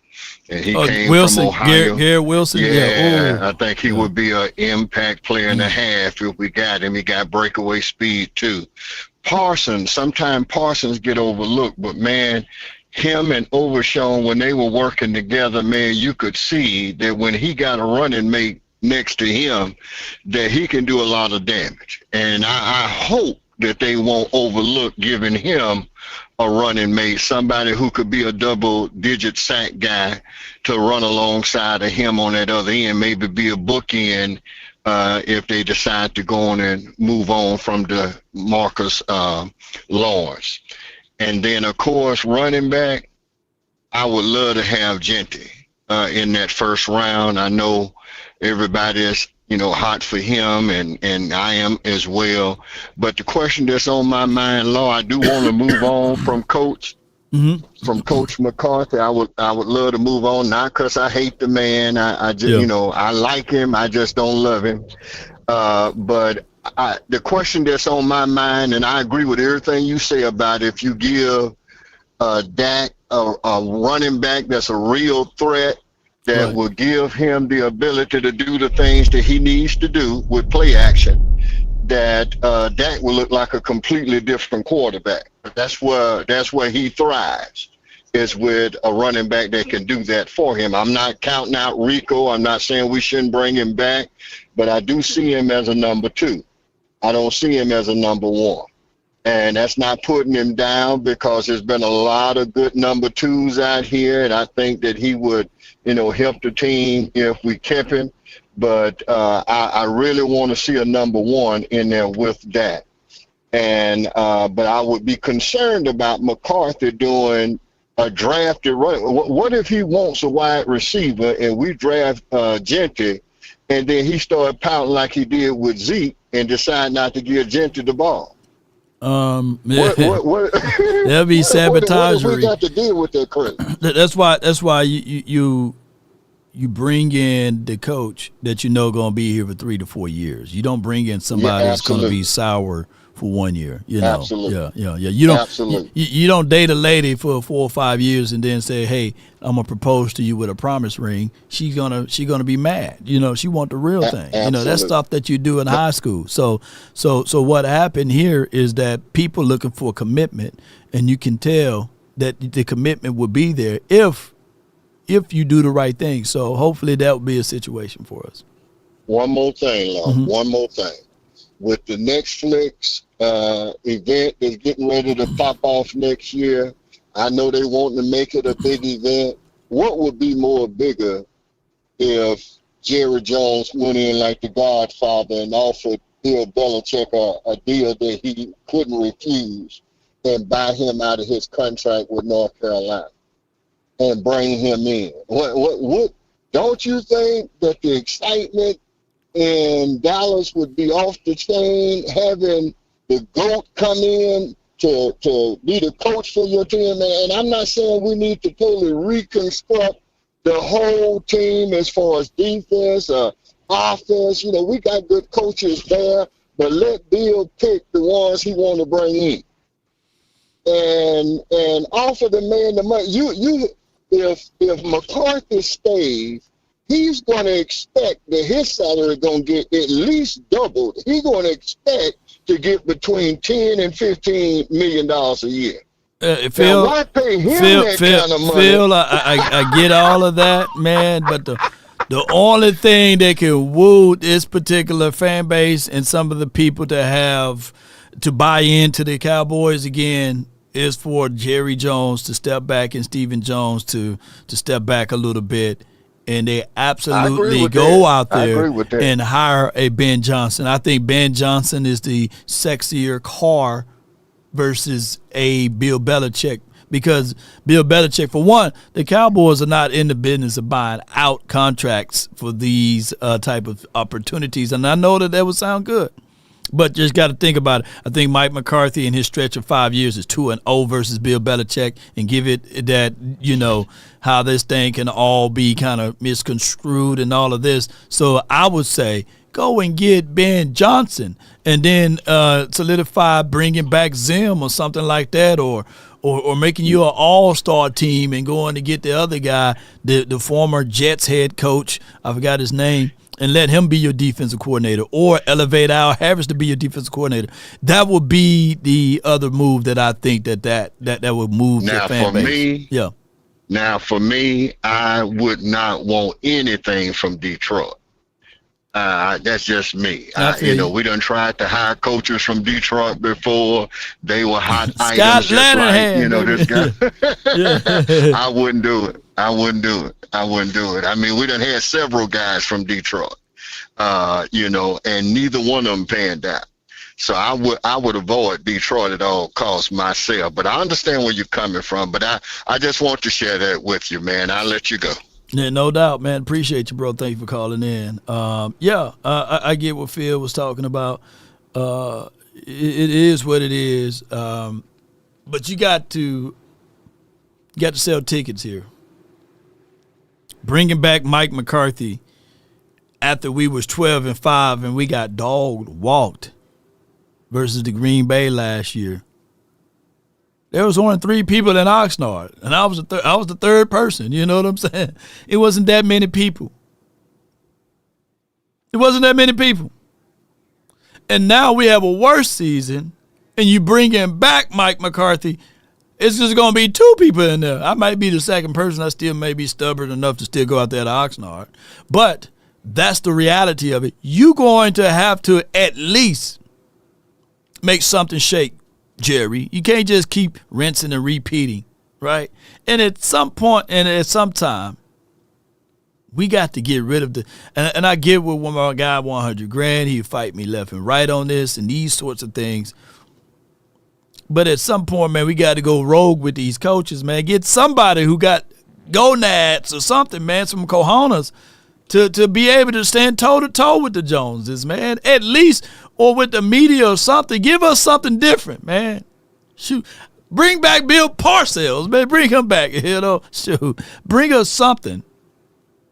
But I think that the perception of the Cowboys of getting these yes-mans and all of these guys stammering and stumbling over words and stuff when they in the presser and they folding down to the Joneses is something that we need. Like, to a degree, Dan Quinn, I call him Sabotage Quinn because he's already had his mind fixated that he was going out. He wasn't a terrible guy. He just has some crazy ways on how he called things.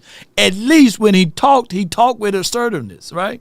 Give me the assertive talk. You know, it was more tangible. It felt real. Like he knew what he's talking about, right? Mike McCarthy, he get to stumbling and stammering over words, man, and he say just like anything. Like, come on.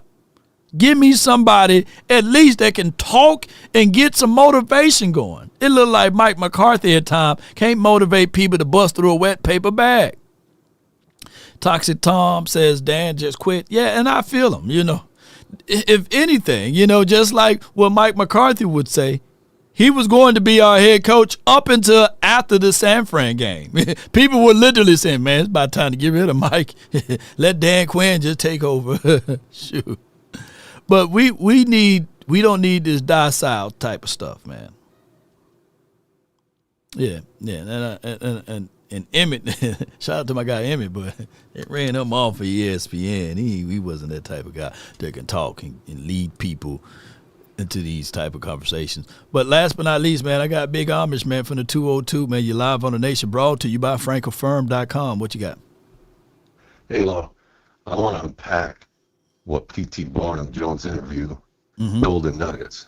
There's some golden nuggets there. But before I get to the golden nuggets, I want to bring up the commitment he gave us back in, what was it, September, October, all in. He gave us a commitment being all in, right? And I don't know if this was said in an interview, I may have missed it, or if anyone even outside the interview.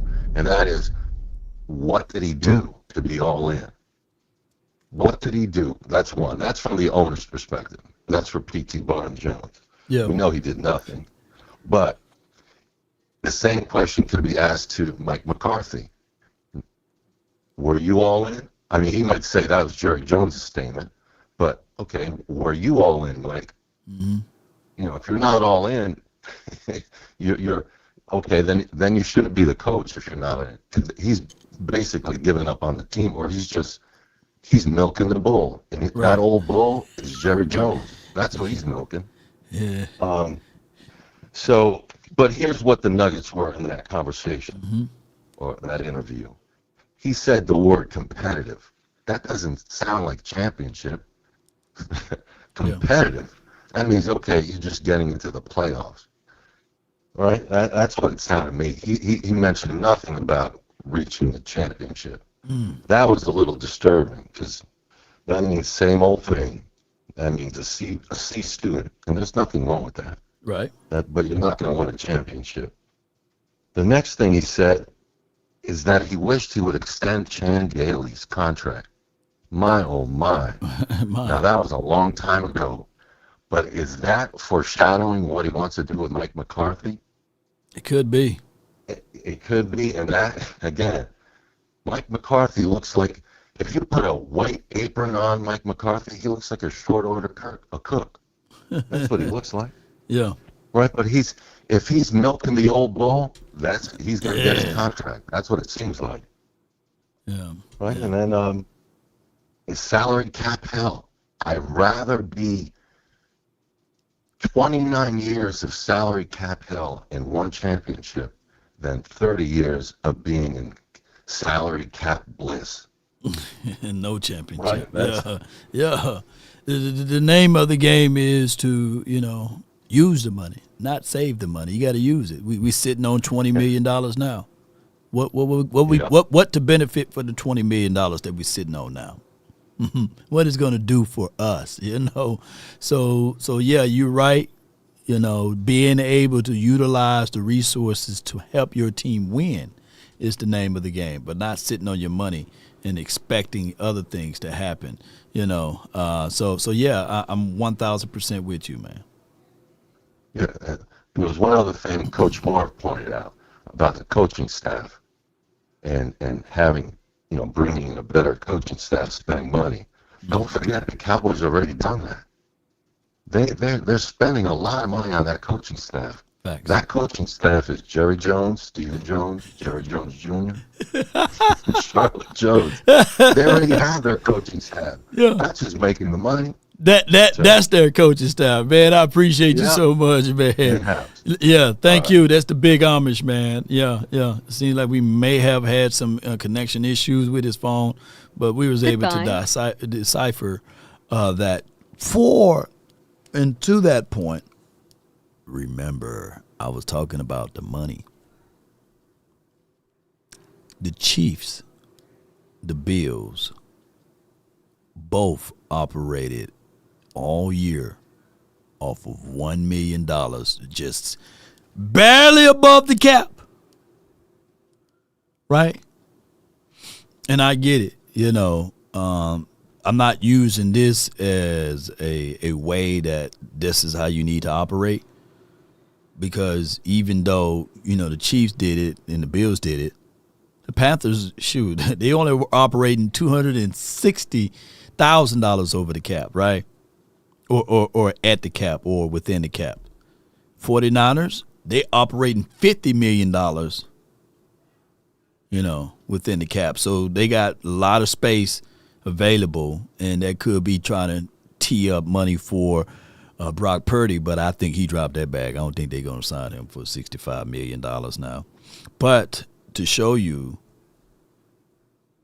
I'll follow the Chiefs. Shoot, them boys, the Bills and the Chiefs, they only operating right at $1 million within the cap. The Cowboys operating at $19 million. So what I'm saying is basically,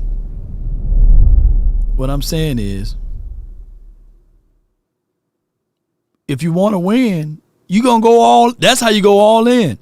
When the Chiefs said to themselves, we want to win. We don't give a dog about what our past success was. We caring about our current success. I don't give a dog about what's going to happen in 2025 and 2026. It's about 2024 right now. We try to win. We got to take good care of Pat Mahomes, yes. But he's not the only reason why we win. There's no Super Bowl that Pat Mahomes can say that he won without Chris Jones.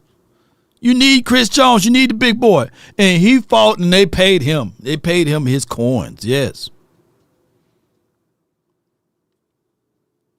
You fight to win. You don't play around with this. The Cowboys are so careless and so scared of success that they are just like the parable and the talent. I'm just going to dig a hole and put the money or put the talent in that hole and wait for next year.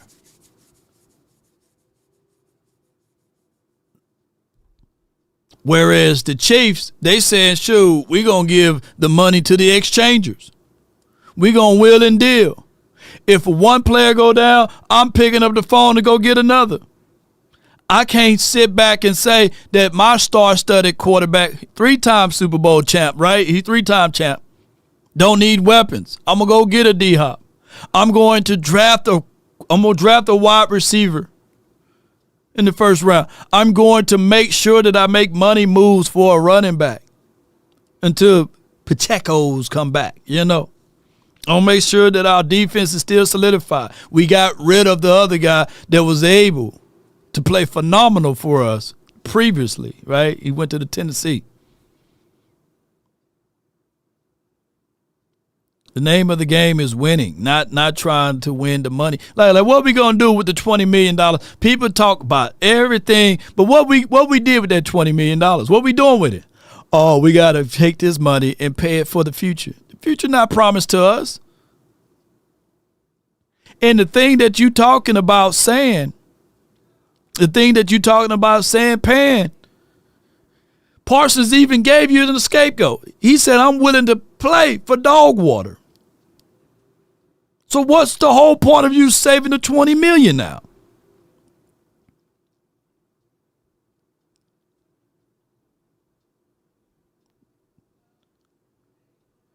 We're going to be more of the same. People going to say, well, you know, the monies. Don't y'all understand that a Parody franchise, that's all that they talk about is the money, but the team, the success, they talk about successful things. They talk about winning. They talking about how they're going to get more and more things, more and more resources. So the Cowboys are rich poor. They poor mouth. They rich poor. They poor mouth every single second, and then they point fingers.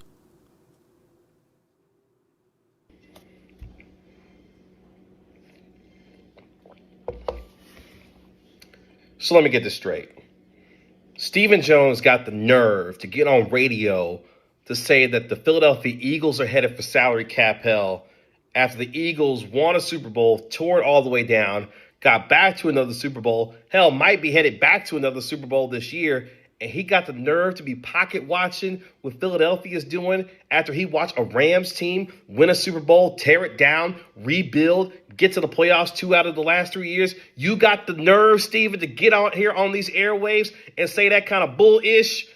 This is what I'm talking about when it comes to the Cowboys and this football team. Jerry and Stephen Jones run this team with no fear of consequence because nobody's getting fired. So they can do and say whatever they want to the detriment of a fan base that is desperate for them to get the hell out of the way because these two have no idea what they're doing and they continue to open up their mouths to prove themselves right about how clueless they are about running an NFL franchise. Like you, I'm over it. You having an unnatural allegiance to losers is not like you. Yes, indeed, ladies and gentlemen. And Jesus, this is your humble servant, Lord. There's clearly been a miscommunication, it clearly Jesus. Just saying this burden is a little bit too heavy for your servant, Lord. I'm just saying, Jesus, my cup runneth over, Lord, is what I'm saying. There you go. Thing is, I ain't even thirsty, Jesus. Not a little bit. You can take this whole cup, the pitcher. Salute to Toxic Tom, man, one of the all-stars on the calls, man. He didn't call in, but Toxic Tom be having some great takes, man.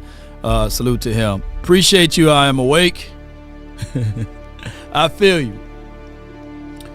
You know, there's games within a game and within situations here for the Dallas Cowboys and beyond. We wrestle against these type of powers. A chauvinist, a narcissist, a person that wants the fame.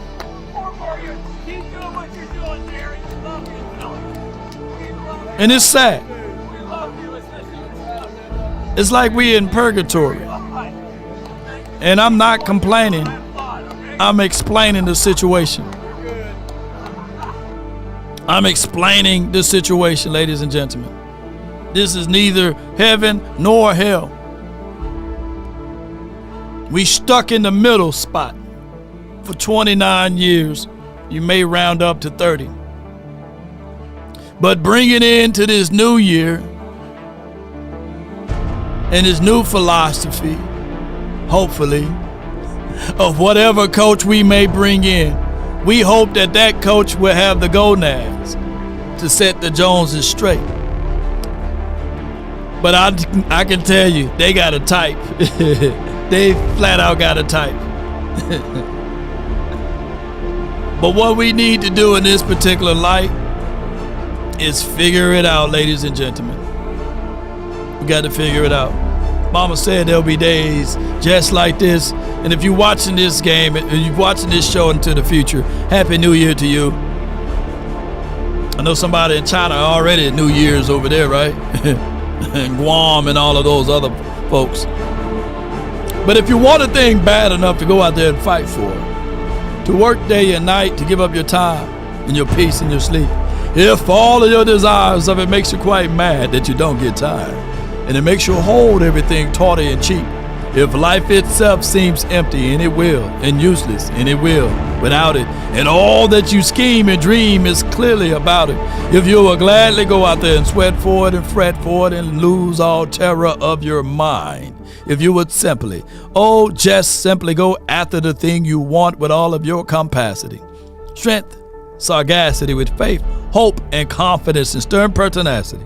If neither cold or poverty or the famish or the fame or the sickness of body or brain can turn you all away from the thing you want, if dogged and grim and besieged and beset with the help of Almighty and Cowboy Nation on these marathon shows, if I don't see you until next year, Happy New Year, one love y'all to the stars and back, DC for life, not for short, in the words of Prime. Give me my theme music. Yeah! Cool. What more do you want? And roll.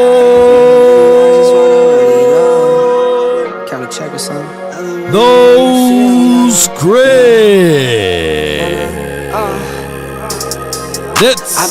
Come on, baby.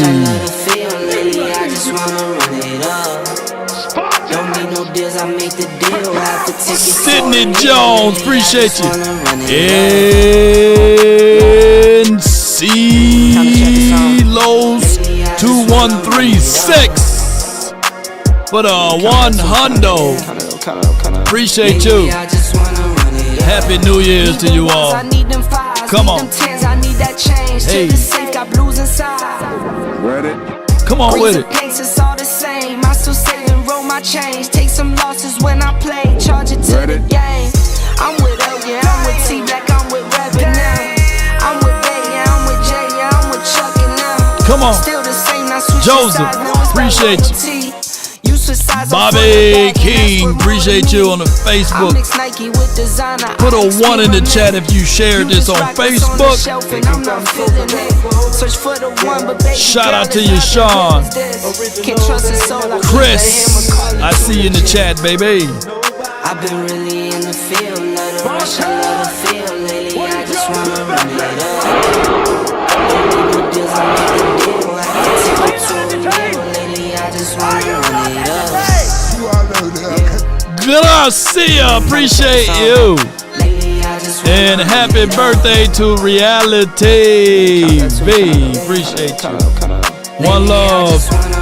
Come on with it. Hey. Oh, come on, Sean. Freddie. Sean. I see all of y'all in chat. I be at home alone. I be in zones alone. I be on road alone. I've been really in the field. Let it rush, I love the feel lately. I just wanna run it up. Don't need no deals, I make the deal. I have to take it to a meal lately. Shout out to you, Gina. Celos again, Sean, Freddie, Tony. Somebody said, boy, we were saved because Swayze didn't get a chance to talk today. Boy, I appreciate y'all. Boy, y'all crazy. Appreciate you. Happy New Year to you, Gina with the G. Shout out and salute to Gina with the J. Shout out to all of the Gina. Damn, Gina. Shout out to all of them. Emotional damage. This is where we hold them. This is where we fight. Come on with it, man. So I said, Herb look like he can still play. Nah. But Herb, man, his hair longer now, so yeah, he gonna have the Ricos. The Ricos. Let me crack your cranium and a few more weeks. Shoot. Yeah! Here we go! Rico. Here we go! Rico! Ice cold cowboy beyond the ice wall. I am awake. Happy New Year!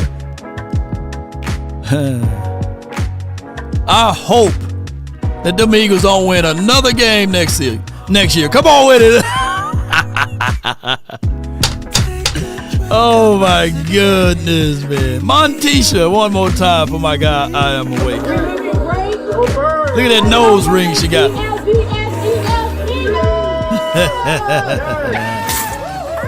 That one ring. I'm still talking noise to them Eagles, man. Let the street lights. Shout out to you, Sadiq. Tell Mama Sadiq Happy New Year for me. Sally Lawyer, appreciate you. Salute to you, Sally. I be on player 2. I follow. They really got mad at me, man. I hope they don't put no charges on me for this thumbnail. Clown activity. I was just having fun creating.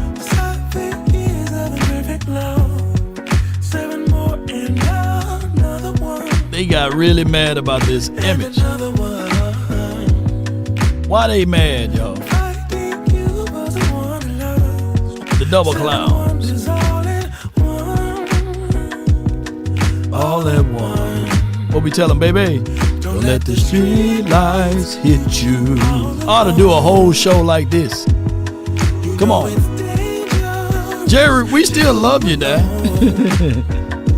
break us off some of them coins. Play it too. I follow.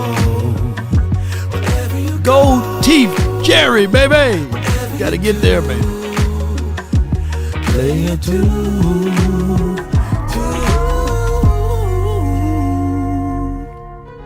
If a paper crane can fly. I am awake. Yeah, may the Eagles never win next year. Oh my goodness! Don't take offense to that. I'm awake. It's just what it is. I can't wish y'all success. Come on with it.